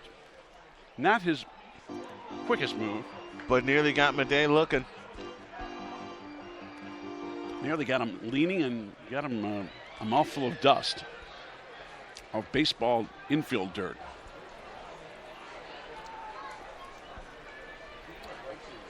Now the field umpire behind second base comes in to say a word or two to the pitcher, maybe warning him you're getting awfully close in that balk category. And that's the last thing. If you're Shepsky, you're in a 1-1 tie. The last thing you need is a balk. Or a wild pitch, or a two-base wild pitch. Like we had last inning, perhaps? Yes. In this case, it would be a no. Yes. Yes. Swung on. Fly ball. Left fielder coming on, makes the catch. You know, off the bat, it looked like it was going to go further than it did into shallow left field. I had kind of the same initial reaction to that.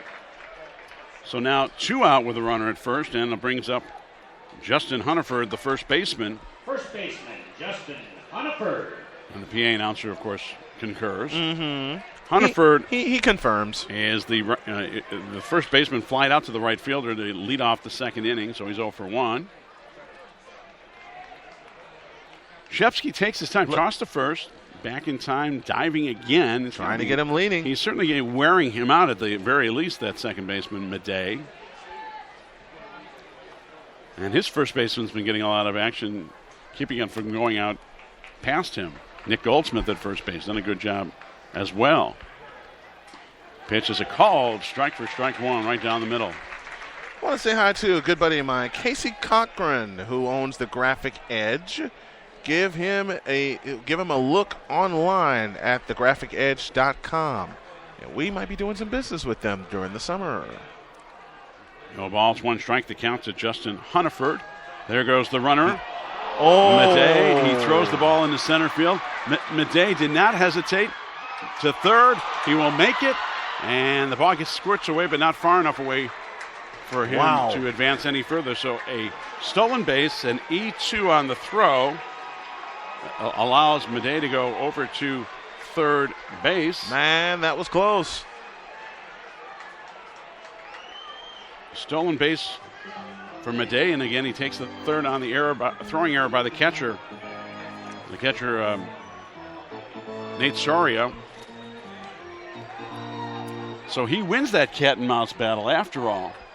And gets an extra base out of it. With Shepsky. So now Hunterford with a chance to give Providence the lead once again with 2 out. Pitch swung on, ground ball, slow roller to the second baseman. Better hurry. Picks it up, throws, gets him to retire the side. In the inning, there was no runs. There was a hit, a stolen base, a throwing error, and 1 man left at third. We go to the bottom of the 4th inning. Our score remains the Providence Celtics 1, the St. Rita Mustangs 1. You're listening to the 2014 Class 4A baseball championship game here from Silvercross Field in Joliet. It's right here on the Arena Sports Network. You do a lot of thinking on a bike. About your life, family, your dreams. One of my dreams came to me on a bike. To open up my own shop. So what happens when you complete a dream? Well, you just start thinking of the next. Visit DrastichAgency.com or call 219-945-3040 and ask Joel Drastich how you can get all of your insurance under one roof.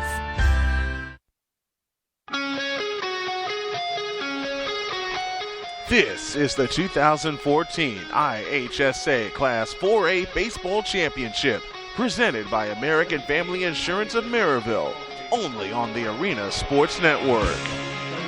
Do you realize that Mike Zunica, in his 19 years as head coach of St. Rita Baseball, he's also the athletic director, he has never had a losing season in 19 years. The closest was in his 4th year when he went 19-17. Otherwise, he's had a whole number of 30-win seasons and lots of 20-win seasons. And other than that, he hasn't done much. No, not just 546 wins. Just 546 wins, ladies and gentlemen. He would like to end this season with 547. And a state championship. But a terrific, terrific man and coach. Had the pleasure of talking to him several times over his career. So Shane Peisker will step up. He was at bat when Danny Gleaves was... I'm sorry, I can't get the words out right now. It's okay. When he was gunned down trying to steal to end the inning. Pitch is swung on and missed. This struck him out on a nice fastball in the outside corner. That is strikeout number 4 for Jake Godfrey. 1 up, 1 down here in the 4th, and here comes Jake Shepsky, his counterpart. Shepsky is 0 for 1. He grounded out unassisted to the first baseman to end the 1st inning. Shepsky, as we pointed out, 405 coming in, leads the team as one of the leaders in home runs with 5. Actually, the guy who leads the team in home runs is Nick Goldsmith, has 9 home runs for St. Rita. We have not seen many home runs. I think we've only seen 1 this weekend here in That's all. Silvercross, and that was off the bat of state champion Mike Papersky's 2-run shot. 3-0 offering is outside. He's going to call it a strike. 3-1 the count now to Shepsky. Being very patient. Trying to coax a 4-pitch walk. He'll have one more attempt to see if he can coax a walk or get on base otherwise. And here's the 3-1 offering from Godfrey. Swung on, fouled off. So Godfrey's fought back, down 3-0. He's run the count full, 3 balls, 2 strikes to his counterpart, Jake Shepsky.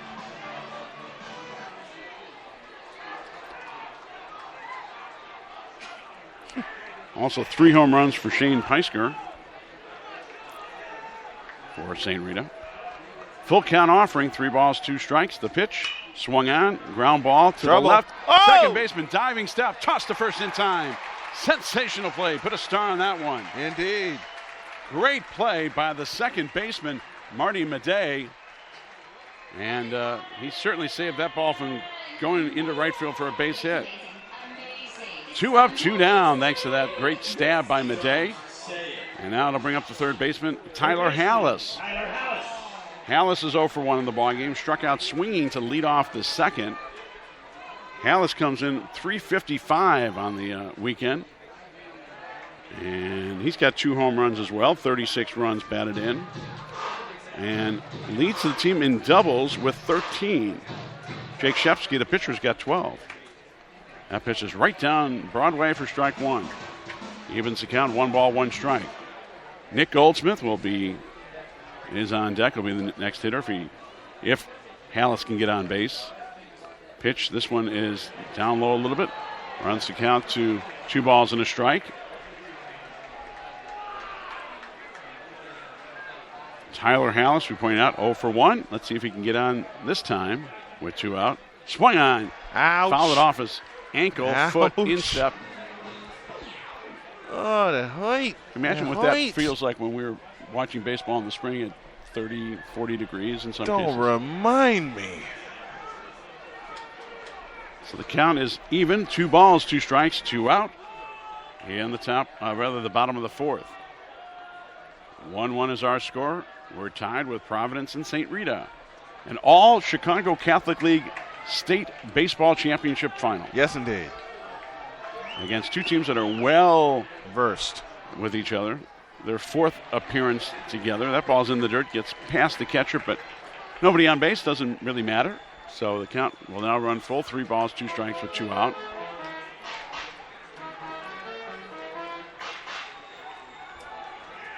St. Rita beat Providence earlier 8-1 and 14-1. Ouch. And then 10-4 most recently last game. Oh! Called third strike. Will end the inning. 2 strikeouts in the inning for Jake Godfrey. No runs, hits, errors, nobody left. We are through 4 complete here at Silver Cross Field in Joliet. It's all knotted up. Providence Celtics won. The St. Rita Mustangs won. You're listening to the 2014 IHSA Class 4A Baseball Championship game right here on the Arena Sports Network. Looking for a reason to visit U.S. Tire and Auto in Gary, Indiana? Our customers gave us 5 of them. The high standards of quality service and parts, lifetime warranties, a strong business built on honesty and integrity. They've been servicing the Gary community since 1991 and the largest auto and light truck tire dealer in the city of Gary, Indiana. We have a variety of products and services that are instrumental to the health of your car, including our tire fitment guide to help you find the correct size tires for your automobile. Our friendly service staff will quickly outfit your vehicle with a high-quality tire that is right for you. Check out our tire and wheel catalog to give your vehicle the perfect fit. For more information or to schedule an appointment, call 219-884-4600 or visit us online at www.ustire-auto.com.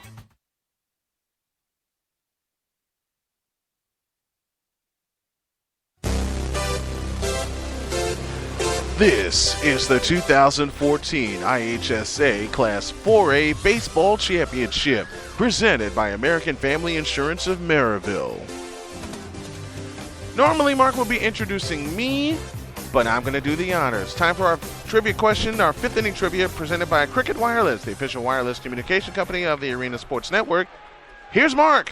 Who was Harry Carey's color commentator on radio his first 2 seasons as the announcer for the Chicago White Sox? His radio announcer for his first 2 seasons as the White Sox announcer. We'll give you the answer. The bottom half of this inning. Pitches outside for ball 1 to the leadoff hitter, Tom Jeffries, the catcher. Leadoff hitter who is Nick. That is Jeffries, I'm sorry. Ground ball to the second baseman, bobbles it for a second, tosses the first in time. Beautiful. For out number 1 here in the top of the 5th. Jeffries now 1 for 2 in the ballgame after he also got picked off. Right fielder, Matt Deal. 1 up, 1 down. Matt Deal, the right fielder, will step up, and he flied out to his counterpart in right field. Right fielder Danny Gleaves. That came to end the 2nd inning. Pitches a little bit outside for ball 1 to Matt Deal. Deal batting .231 on the season.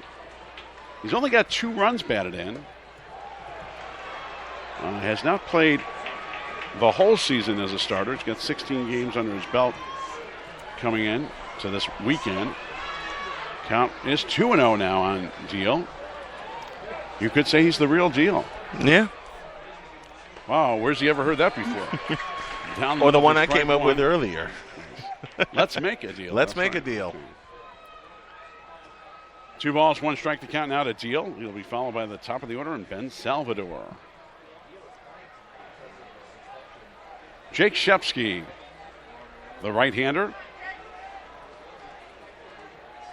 With the 2-1 offering now to Deal. Swung on and missed. Smoking. On a fastball. Evens the count at 2-2. 5 hits and a run for Providence in this ball game.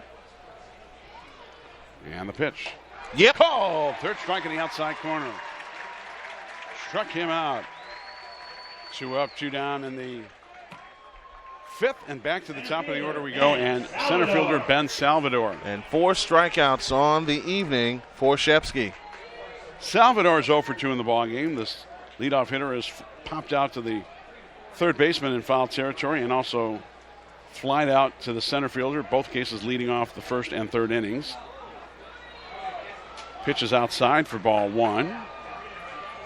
Shepsky's fallen behind the 3 batters, but been able to battle back in each case in this inning. And here's the 1-0 offering. Down low in the dirt for ball 2. Providence has, or St. Rita has outscored Providence 32-6 in the 3 games coming into this, an average score of 10-2 in those 3 victories over the Celtics. This pitch is in tight, but it's a called strike. Caught the inside corner. Runs the count to 2-1. Zach Peach, the designated hitter, would be due up next if Salvador is able to get on safely. And the pitch is upstairs and high, outside for ball 3. 3 balls and a strike now on Salvador. We're in the top of the 5th.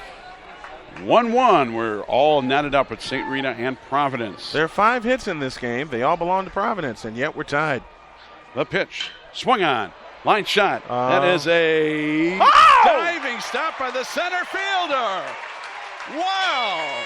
I'll say it for you. Hang a star on that, kids. The center fielder, Shane Peisker, with a sensational running, diving stop, robbing him of a base hit, robbing Salvador of a base hit. Wow. In the inning, no runs or hits, no errors, nobody left. We go to the bottom of the 5th inning. Providence Celtics and St. Rita Mustangs are all knotted up. It's 1-1. You're listening to the 2014 IHSA Class 4A Baseball Championship game here on the Arena Sports Network. Chow down with the Italian collection at Subway. Delicioso. Try the Mongelis's Chicken Pizziola Melt, a fresh take on Italian with tender, juicy chicken, zesterific pepperoni, and plenty of our signature recipe marinara sauce. Perfecto. Mamma mia! And taste the amore with the Meatball Pepperoni Melt, a kickin' combination of Italian-style meatballs and pepperoni on your favorite freshly baked bread. Only at Subway. And only for a limited time. Don't miss out. Subway. Eat fresh.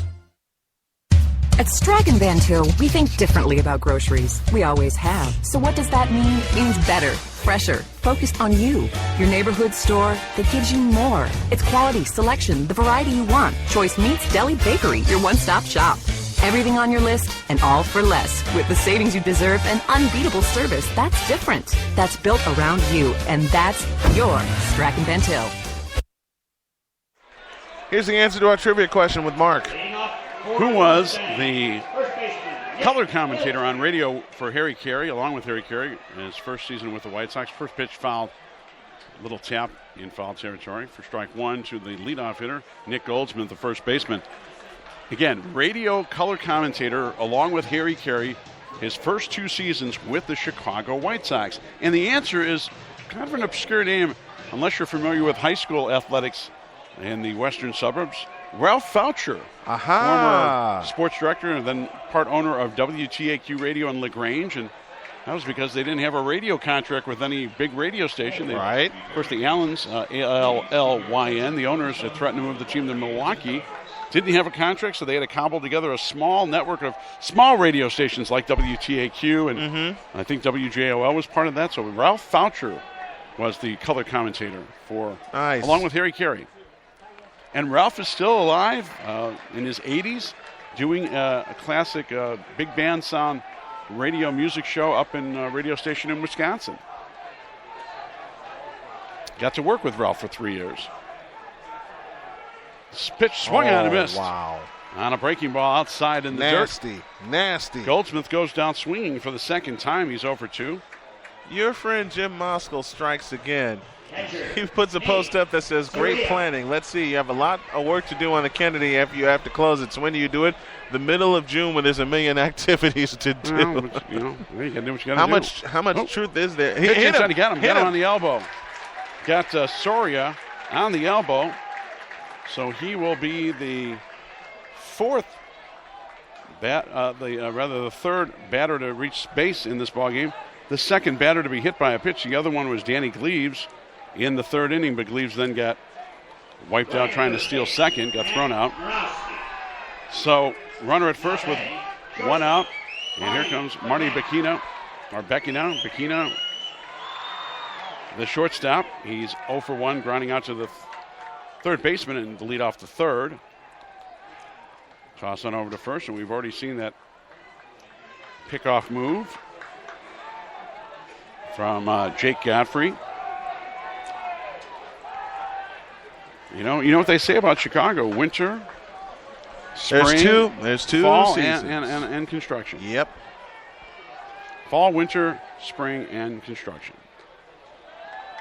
Pitch is upstairs for ball one. 1 ball, no strikes to Becchino.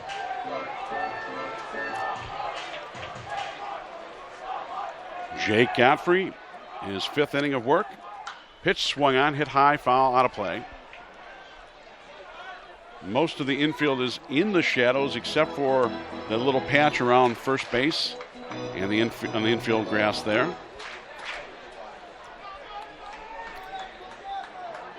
One ball, one strike to count to Becchino.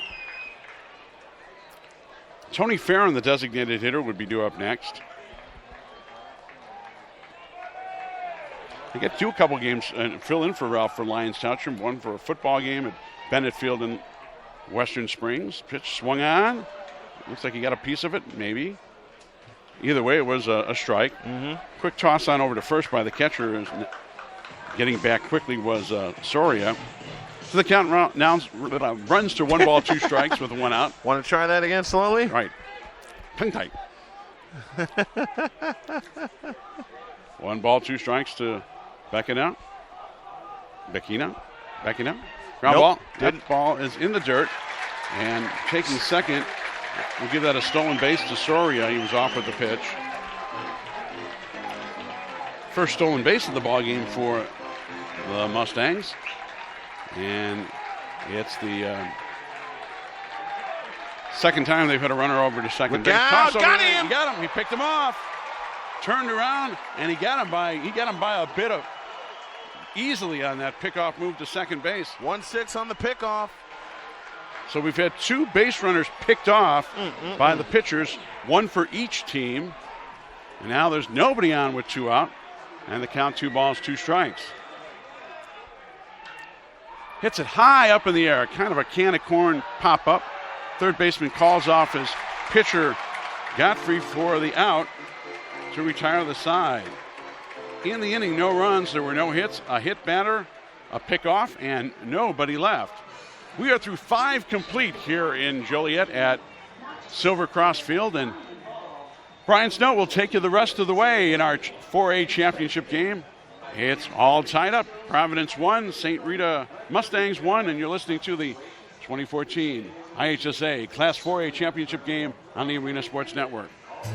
Hey everyone, Ed Farmer here. As a closing pitcher for the Sox in 1980, I racked up 30 saves, a Sox record at the time.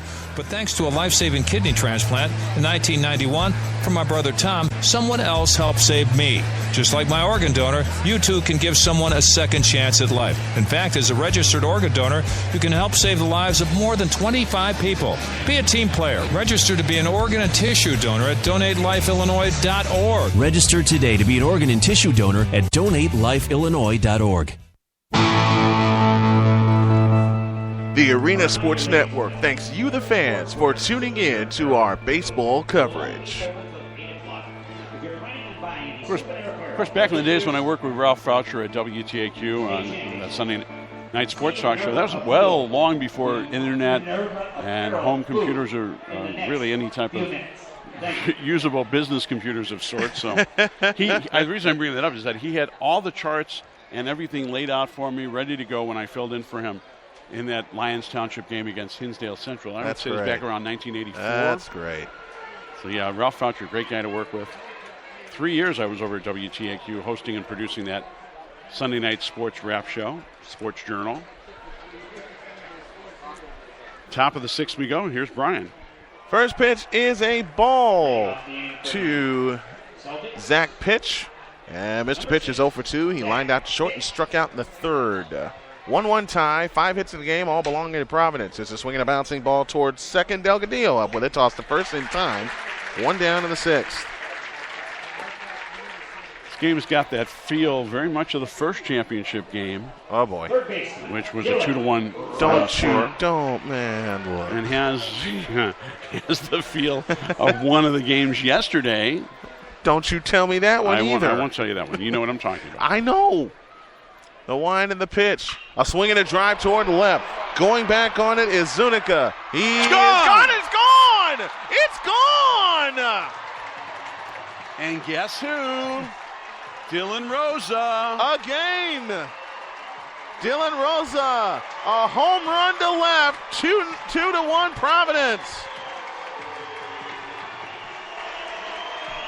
Party like a rock star indeed. They got the home run board up.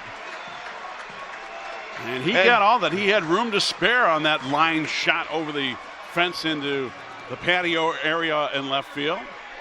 I only looked down for a second to remind myself who was playing left, and then I look up and the ball's over the fence. Hey, get that young man the ball. A home run in the state championship, you better get him that souvenir. Get him that souvenir. 2-1 Providence here in the sixth. Mike Bidet takes a strike, and it's 0-1. 2-6-0 for Providence, 1-0-1. I read that right for St. Rita. The pitch, outside strike, and the count is And Dylan Rosa has now scored both runs in this ball game as well. He got things started in the first, scored the run there, scored the run on that home run, of course. Did we say something about him before the ball game? Yeah, we did. We said before both games. That pitch is low, and the count's 1-2. Dylan Rosa, who was the pitcher yesterday, the winning pitcher in that ball game, that is home run number 11 for him. And he's got over 52 RBIs. 54 now. 54 now. The wind and the pitch swung on and fouled to the backstop. Count remains at 1-2. If you're just joining us, Providence has just taken the lead on a home run by Dylan Rosa. A one-out solo home run, line shot to left field and into left center field, mind you. That was not a foul pole hugger. No, that was hit. It was a line blast. With room to spare.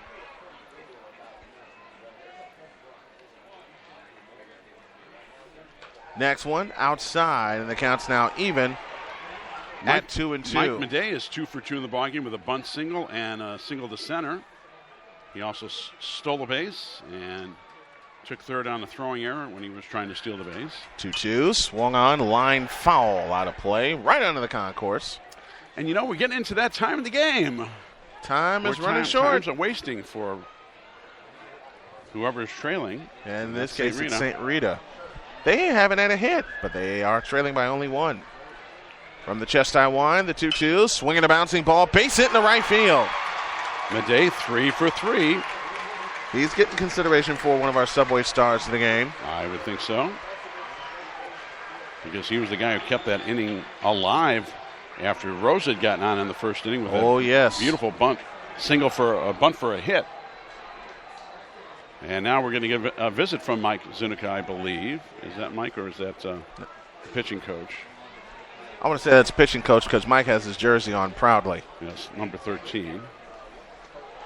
Mike has his jersey on proudly. www.ihsa.org. You're late with the announcement, dude. Which one is that? The foul ball announcement. That's right. Well. 2-1. Awfully interesting, folks. 2-1 Providence here in the top of the 6th inning.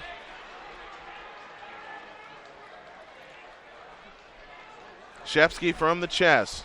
Kicks and fires high with a fastball, ball 1. We're going to make some changes to our setup going into next season as well. And, Mark, I will just tell you, think of the setup we had when we were in Schaumburg.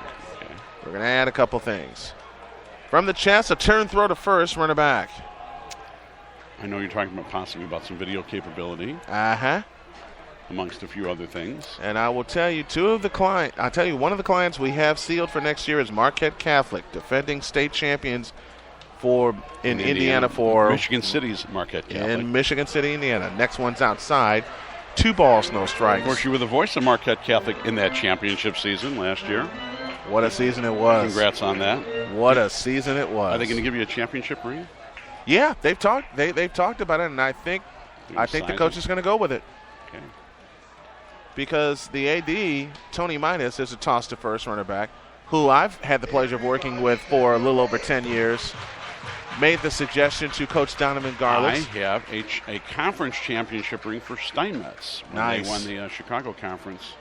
Next one outside, 3 balls, no strikes, and Shepsky is in a bit of trouble here with only 1 out in the 6th. And Steinmetz won the Chicago Conference in 2003, lost in the Public League playoffs to eventual champion, I believe that was Morgan Park. Mm-hmm. And then the next season when they moved up to the Redbird Division, they won the Redbird Division, defeating Lane Tech in the championship game in double overtime. I have a conference championship cert from 07. Next one, a strike on the outside corner, 3-1. And that conference title shirt came from the one and only Whitney Young when they upset Lane Tech for the Redbird title in 2007. I've announced 5 football championships for Steinmetz. 3-1, fouled right back toward us, hitting the top of the screen. I have the pleasure of announcing 5. I take that back. In football, I've had the pleasure of announcing 4. And basketball, a couple of titles for them. 3 balls, 2 strikes, 1 down. Shepsky sets the chest.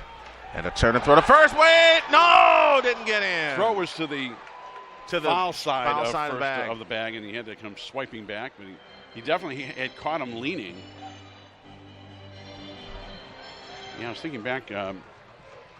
Did the public address that I did for Steinmetz when they won championships are the 3 or 4 highest scoring teams in school history. There's a swing and a high fly ball into left. Zuniga racing in, battles the sun, makes the catch. 2 down in the inning. Looking at the bottom of the 6th inning for St. Rita, they will have the bottom of the order, the 8-9, and then the top. Danny Gleaves due up for Mike Zuniga's Mustangs. So they'll see the bottom of the order, and then they'll turn it back over. And if you're St. Rita, you want to keep it right here at 2-1.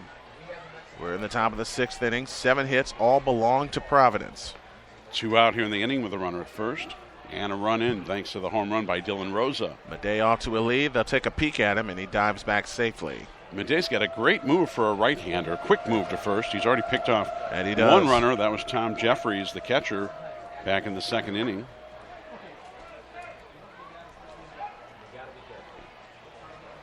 Now time is called, and they'll let Madej get himself resituated. But Madej, in that cat and mouse last time, wound up stealing a base and then taking third on the errant throw by the catcher.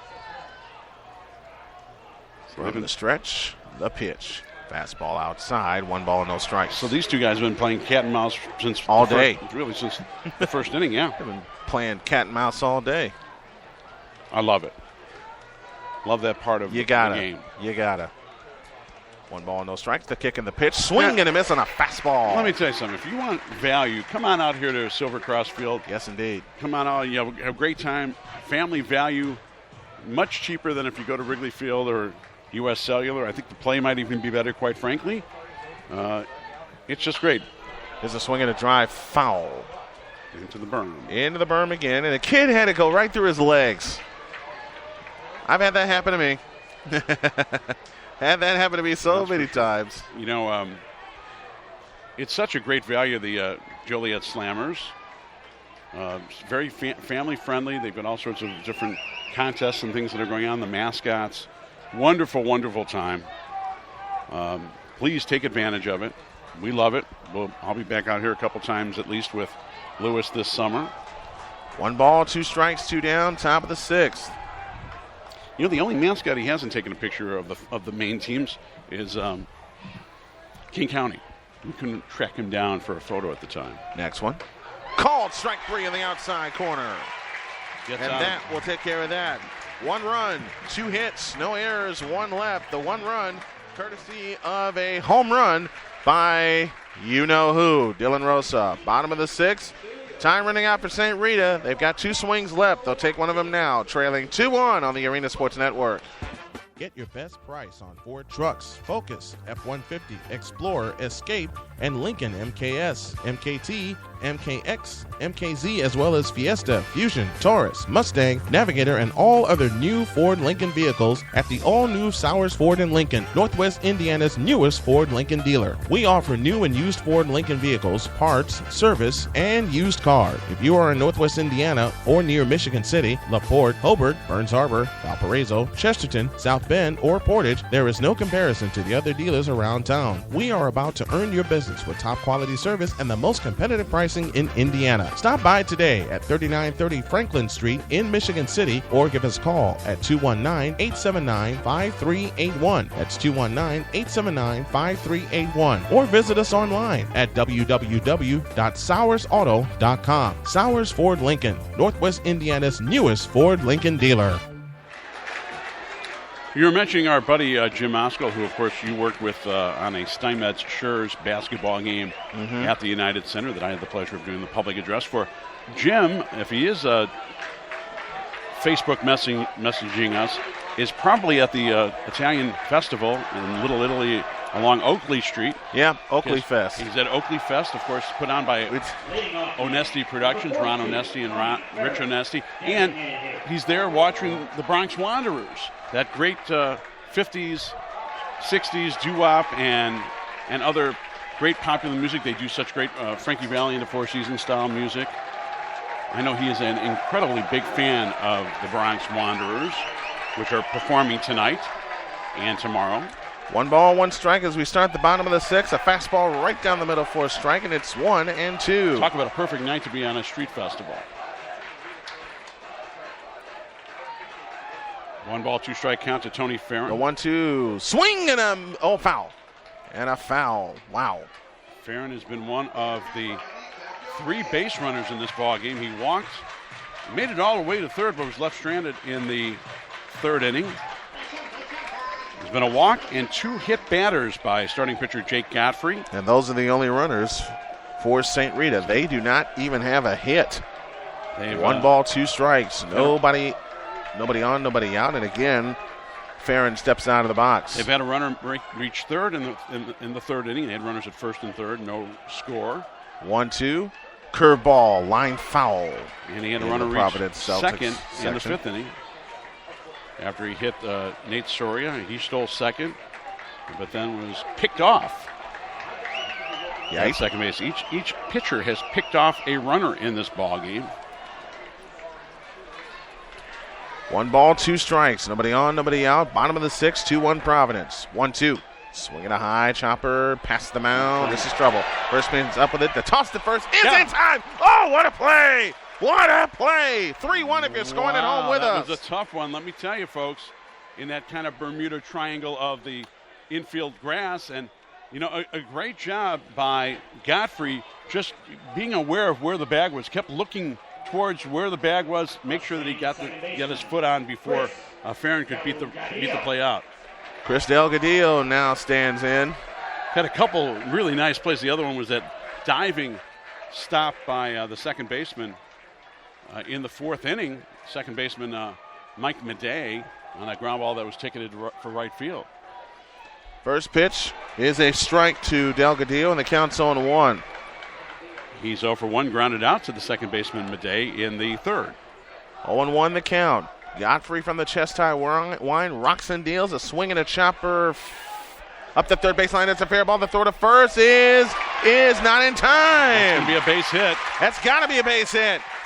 because the ball was about to roll foul, but then third baseman Rosa picked it up and fired to first, and that is a hit. That was a mistake right there.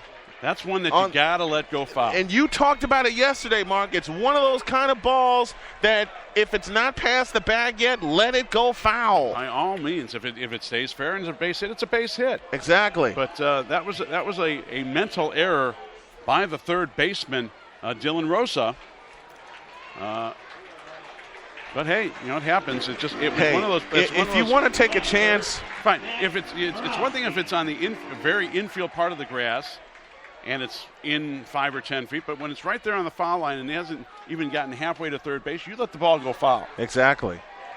You don't want to wind up like a former Seattle Mariner and then get on your knees and try to blow the ball foul. Billy Sample. Yeah. Former Mariner and Texas Ranger as well. Danny Gleaves steps in with a tying run at first, and the pitch to Gleaves is swung on and fouled up the third base line in the St. Rita dugout for strike one. And you don't want to open the door either. You don't. In a case like that. Now all of a sudden, they've got the hit, so it's no longer a no-hitter. The perfect game, the no-hitter, the shutout are all out the door. The shutout was out the door a while ago, as was the perfect game. 0-1, swung on, grounded past the pitcher to short, to second one. Return to first, not in time. A nice stab by the first baseman to snare that kind of errant throw before it made its way to the dugout. So Gleaves gets on a fielder's choice. 6-4 on the putout of Delgadillo, and now there's 2 out. 2 down in the bottom of the 6th. St. Rita just picked up their first hit. And Godfrey will step off the rubber. Shane Peisker is 0 for 2. Grounded to second in the first, struck out in the 4th. Struck out swinging in the 4th. The pitch on the way. Bouncing ball, base hit in the right field. Around second and headed for third is Gleaves. He will make it standing up. And runners at the corners. The tying run is 90 feet away. And Mark, here the blank we go again. What is it when you and I get together to do baseball, man? Nothing's routine, I mean, nothing's routine. I'm reminded of the words of one Robin Sher-Wells after Roosevelt defeated Purdue Cal for a third time in the season in the CCAC semifinals.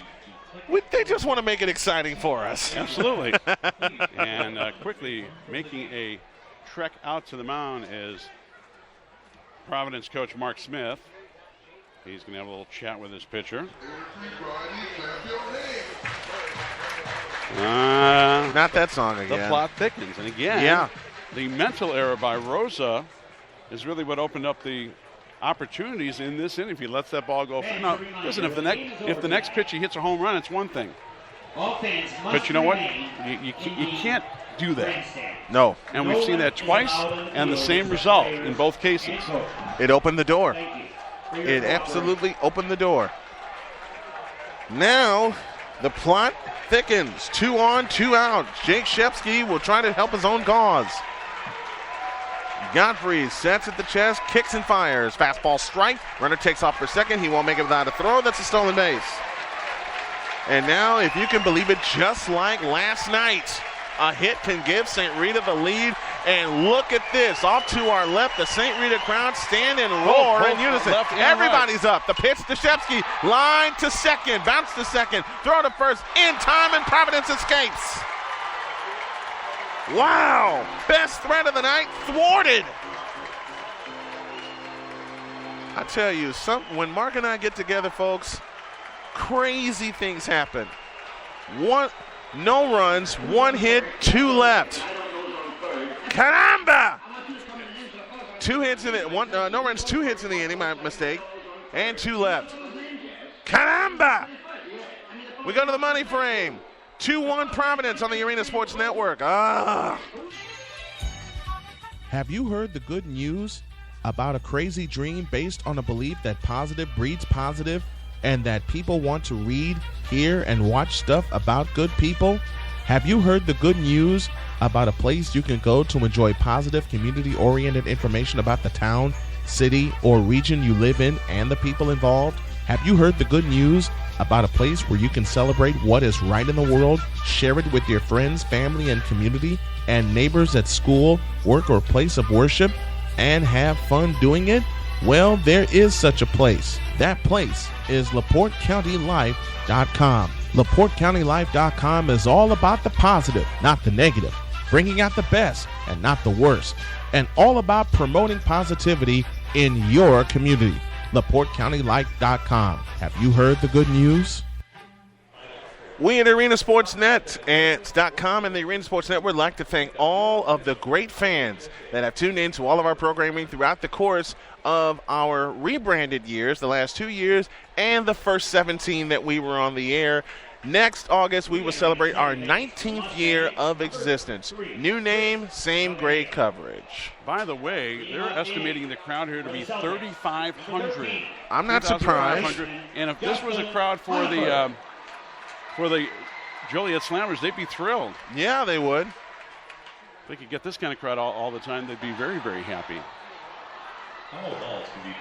But like I said, you got to not just the Slammers. Obviously, we're here promoting this team because we're in their ballpark, but the Windy City Thunderbolts in Crestwood at Standard Bank Stadium. The one in the next pitch of the 7th inning is a strike to Justin Hunniford. It's 0-2, and I'm late with this question. When is the 7th inning? What do we call that? The Money Frame. Presented by Woodforest Bank. Woodforest.com is where you go for more information. Next one's outside. 1 ball, 2 strikes.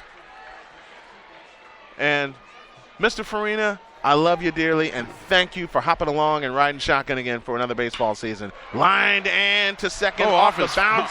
Throw to first by Delgadillo was wild and into the stands. Into the fence of the dugout, so he won't be able to advance to second.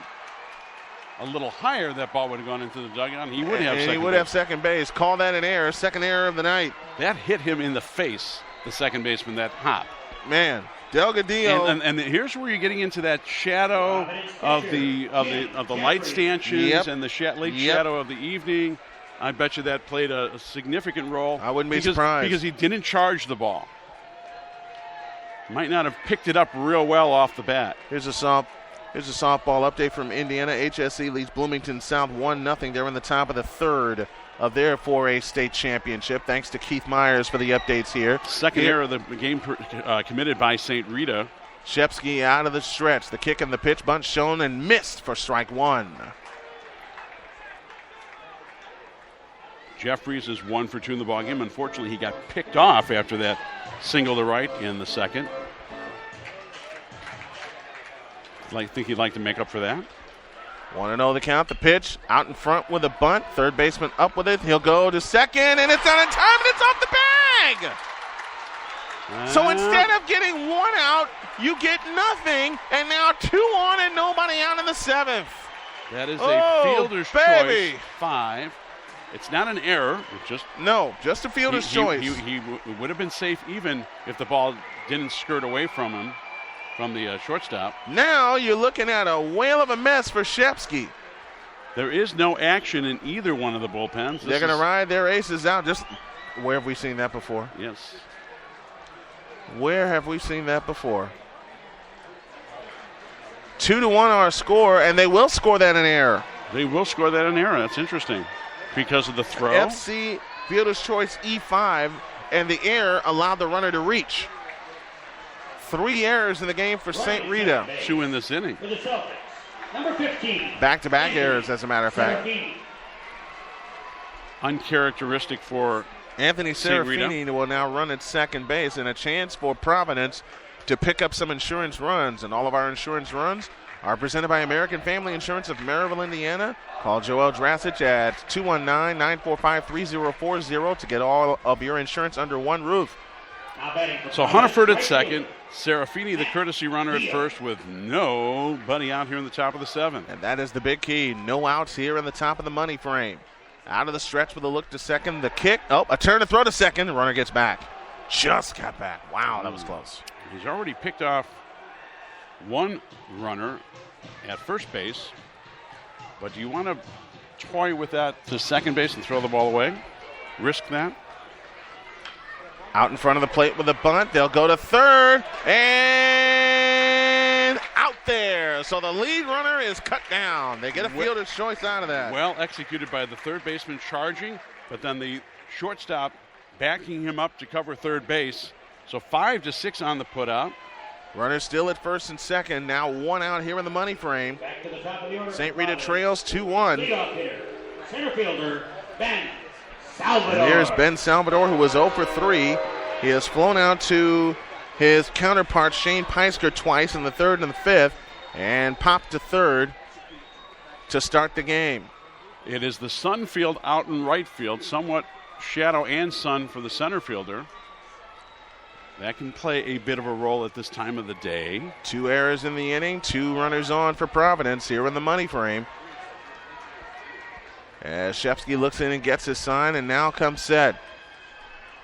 The pitch, a turn and no throw toward second. I think they wanted to take a peek. Also consider the balk factor. Wouldn't be surprised. Shepsky looks at second again. And the pitch, inside, ball 1.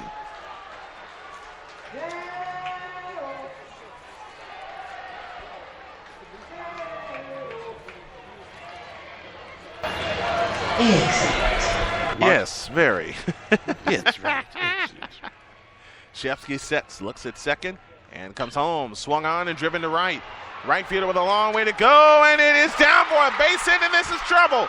Around third and headed for home is Jeffries. He scores! A long single to right center field, and an insurance run is home. 3-1 Providence. And it is done by the guy who was 0 for 3 coming into that at bat. RBI single for Salvador. Drives in Anthony Serafini, who was the courtesy runner for Jeffries. So Serafini is the one who scored. My mistake. Serafini gets credit for the run scored as well as the courtesy runner. And on the play going over to second was Matt Deal. And it's St. Rita that is playing like underdogs right now, letting all of this pressure get to them yet again.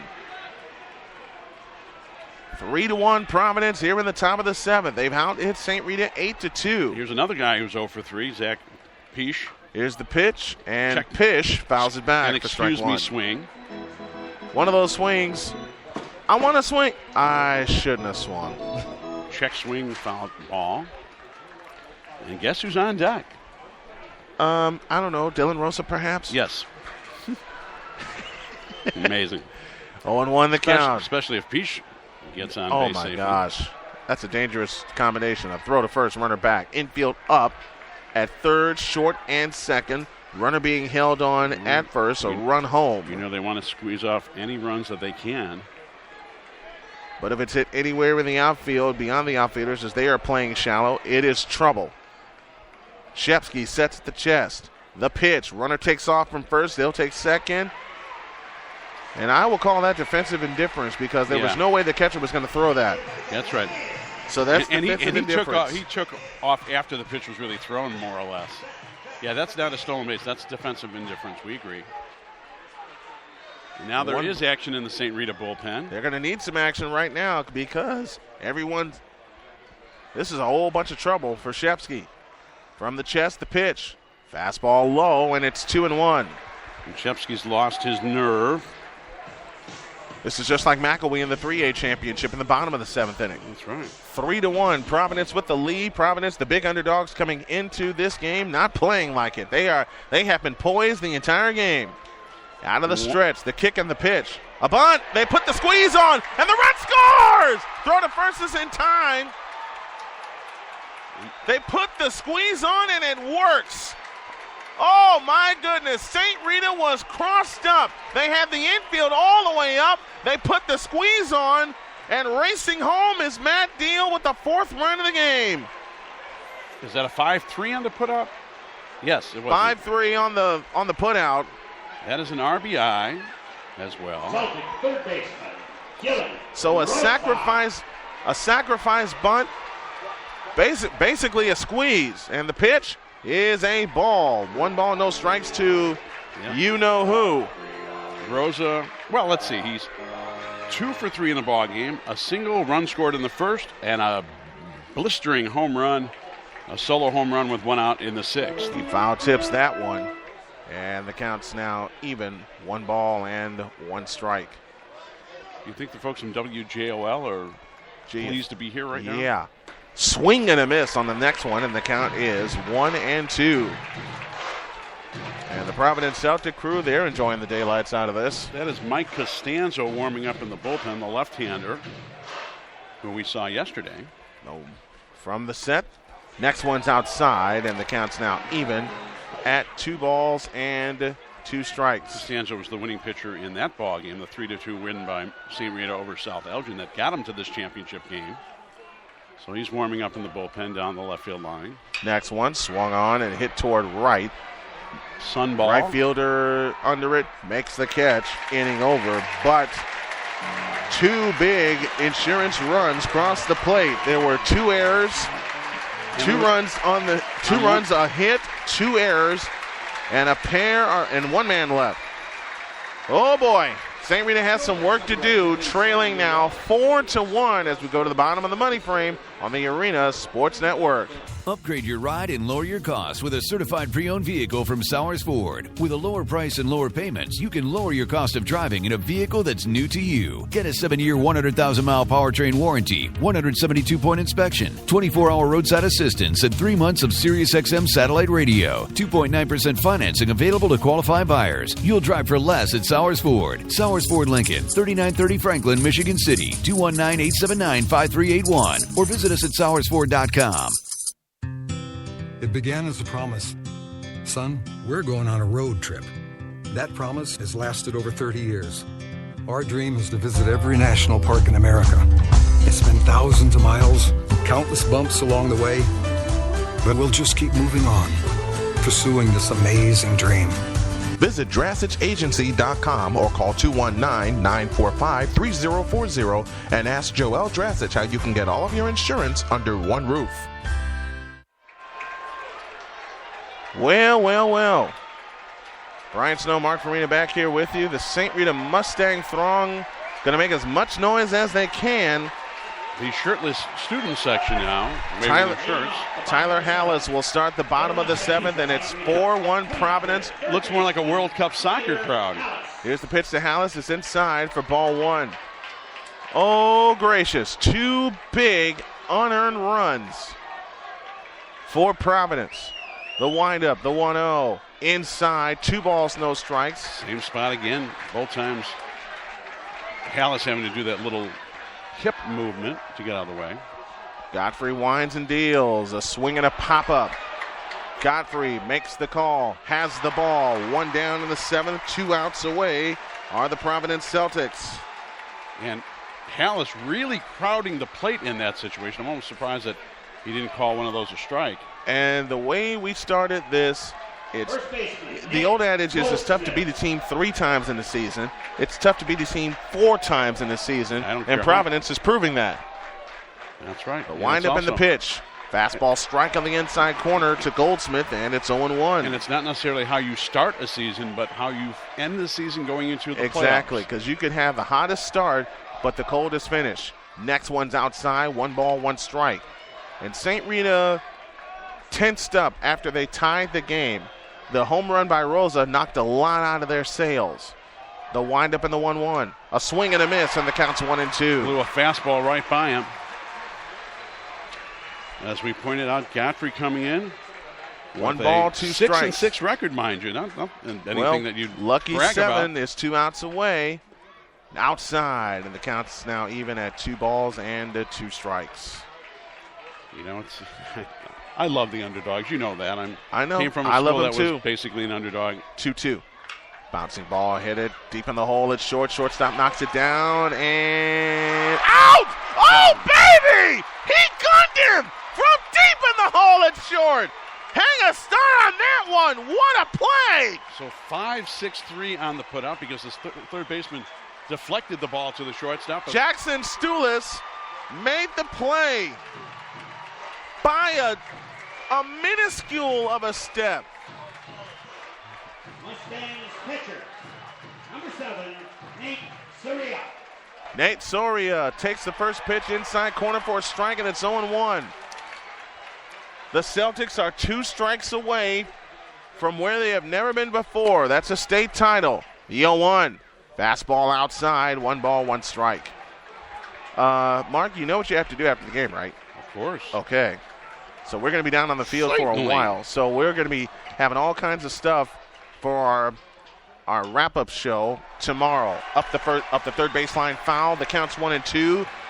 And the Celtics are down to their final strike. I'll wrap it up here, and then I'll join you. Yeah, I'll wrap it up here, and then I'll join you downstairs. And who'd have thunk it 2 weeks ago with Providence? 1-2. A swing and a bouncing ball back to Godfrey. The toss to first in time. The Celtics have done it. The underdogs have done it. The underdogs are the top dogs. The Providence Celtics are the 4A state champions. Fans, please remain in stand. Fans must remain in stand. Wow. Ladies and gentlemen. And the line score is like the game. 1-2-3. Yep. That's about says it all. That's about how you can put it. Final totals on the board: 4 runs, 8 hits, no errors for Providence, 1 run, 2 hits, and 3 errors for St. Rita. And once again, St. Rita is denied a state title. Third time that Mike Zunica has been the bridesmaid with St. Rita's Mustangs, and the first time after having been here once before as coach. Mark Smith finally gets the gold brass ring, let's say. He gets the brass ring. And that's the 3rd championship in the school's history for Providence Catholic in baseball. Unbelievable. Unbelievable. Now, you know you got to give me a good interview with the coach, right? Absolutely. All right. Mark Farina's going to head downstairs. I'm going to join him down there in just a moment. You will hear a lot of extra footage during our wrap-up show. And we will award our Subway Star of the game. It is Jake Godfrey. And he'll split the honor with Dylan Rosa. 28 wins for Providence. And the 28th win is the state championship for the Providence Celtics.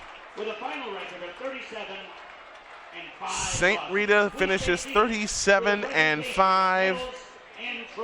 And the teams are shaking hands. We're going to go down on the field in just a moment. Congratulations also to the Warren Blue Devils.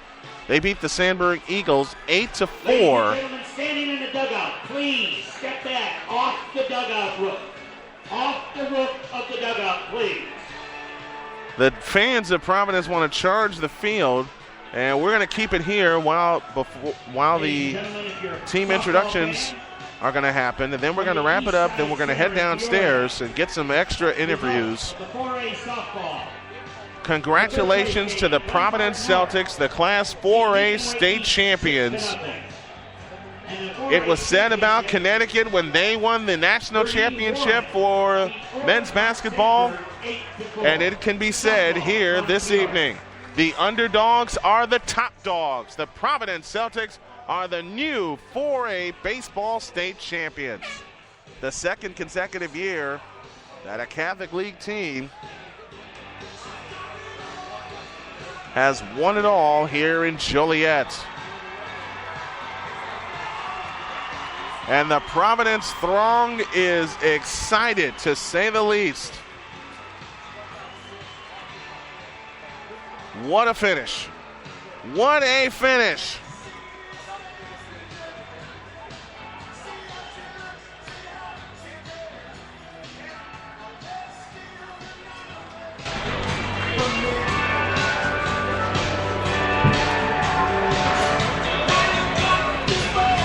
A little bit of Huey Lewis in the news in the background as everyone is just taking this one all in. The Providence Celtics played one great game.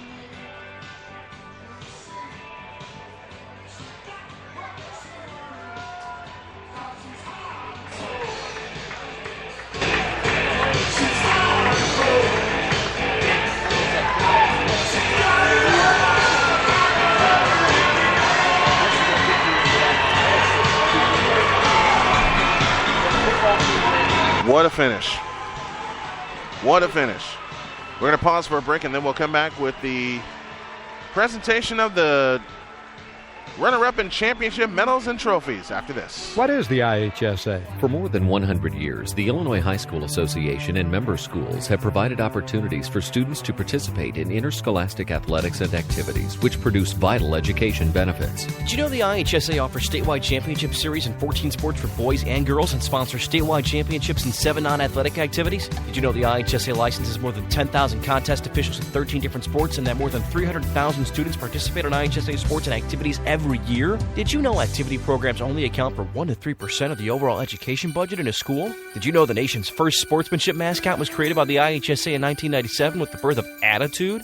Did you know students who participate in activity programs tend to have higher grades, better attendance, lower dropout rates, and fewer discipline problems than students that don't participate? Did you know activity programs provide valuable lessons for practical life situations? Teamwork, self-discipline, time management, dealing with adversity, and communication skills? Now that you know, get in the game. Be a fan and join the fun. Support your local high school programs. This message has been brought to you by the IHSA. Challenge yourself. Have you ever wanted your own phone app but thought it was too expensive? Here is something even better. The best custom mobile page QR system in the world, designed for smartphones, iPhones, and tablets. Have the business card of the future for our mobile world. It includes your own customizable mobile page with unlimited flexibility, your contact info, YouTube channel, videos, events, specials, audio, and more, all on your mobile page. Your own back office so you can make real-time, unlimited updates and changes as often and as much as you want. One code is all you will ever need as you change anything in real time from your back office. This is your business card on all ads, Facebook, t-shirts, flyers, and doorways everywhere. All of this for $99.90 a year plus a $3 payment fee. Visit www.qr2015.net for more information or call 312-802-1208. That's 312-802-1208. The future is in your hands. Call or visit online today. Quality products from Bridgestone, Firestone, and great service is what sets U.S. Tire and Automotive apart. Our service department specializes in brake service alignments and oil changes for customers just like you. Come pay us a visit at 3350 Grant Street in Gary, Indiana, or call 219-884-4600, or visit us online at ustire-auto.com. For the 2014 Class 4A IHSA State Baseball Tournament. Presenting medallions and trophies are members of the Illinois High School Association Board of Directors attending the tournament. They are Mr. John Stimler of Chicago Mount Carmel, representing Division I, Mr. Daniel Klett of Wakanda, representing Division II, Mr. Robert Nolting of Tinley Park Andrew, representing Division III, and Dr. Jim Quaid of Chicago Gordon Tech, an at-large member. At this time, please meet the Mustangs of Chicago St. Rita, who finished the 2014 season in second place with a final record of 37 wins and 5 losses.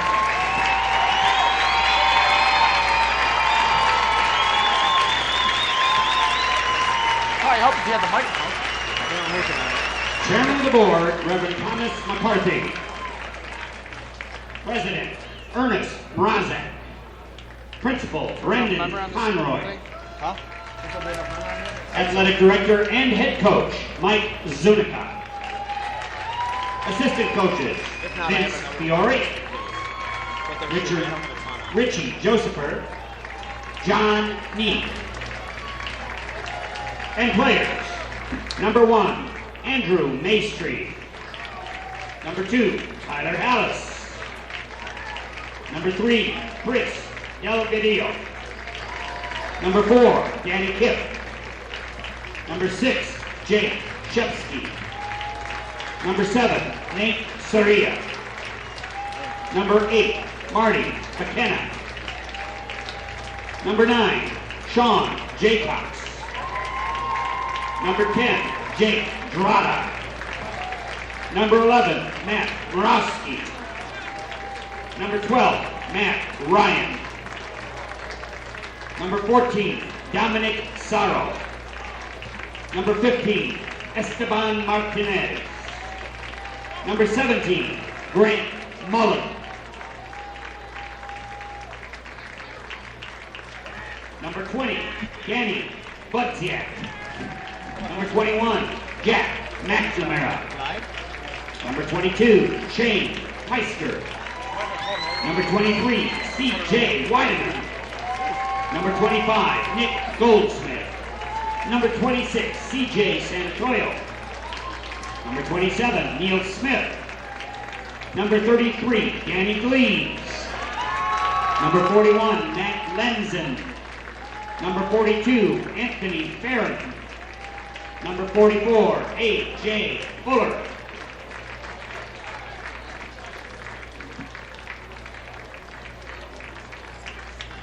Number 51, Mateo Zunica. And number 56, Mike Costanzo. The Mustangs of Chicago St. Rita.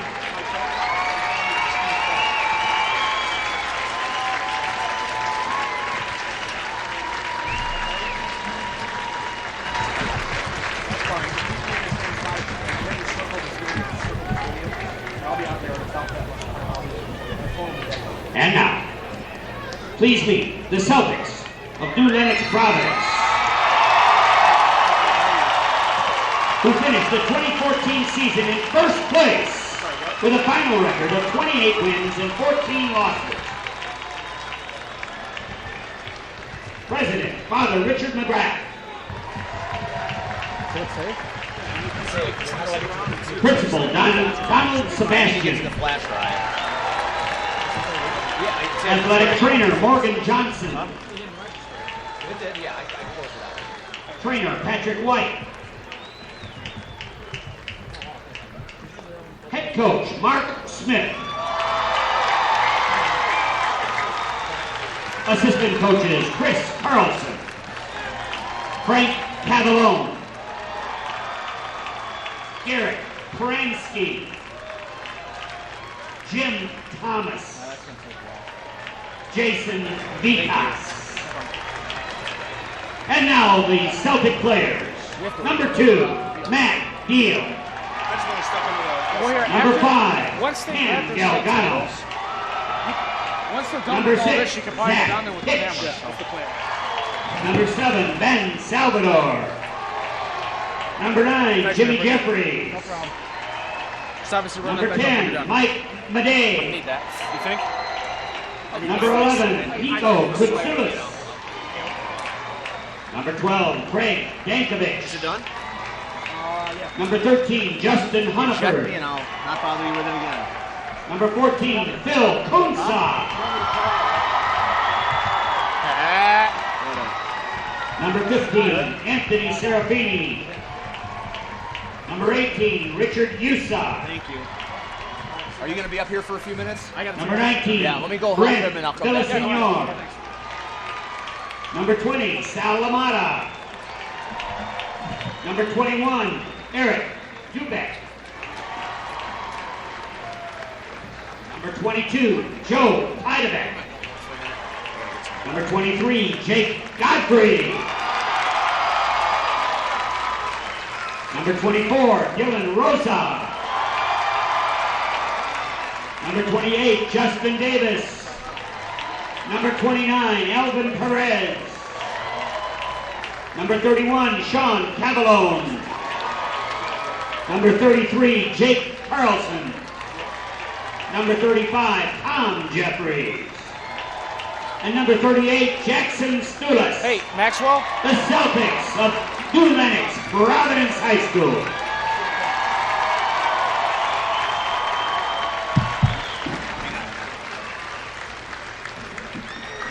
And that's going to do it for our coverage of the 2014 as the trophies are being presented. Step forward to receive the second place team trophy.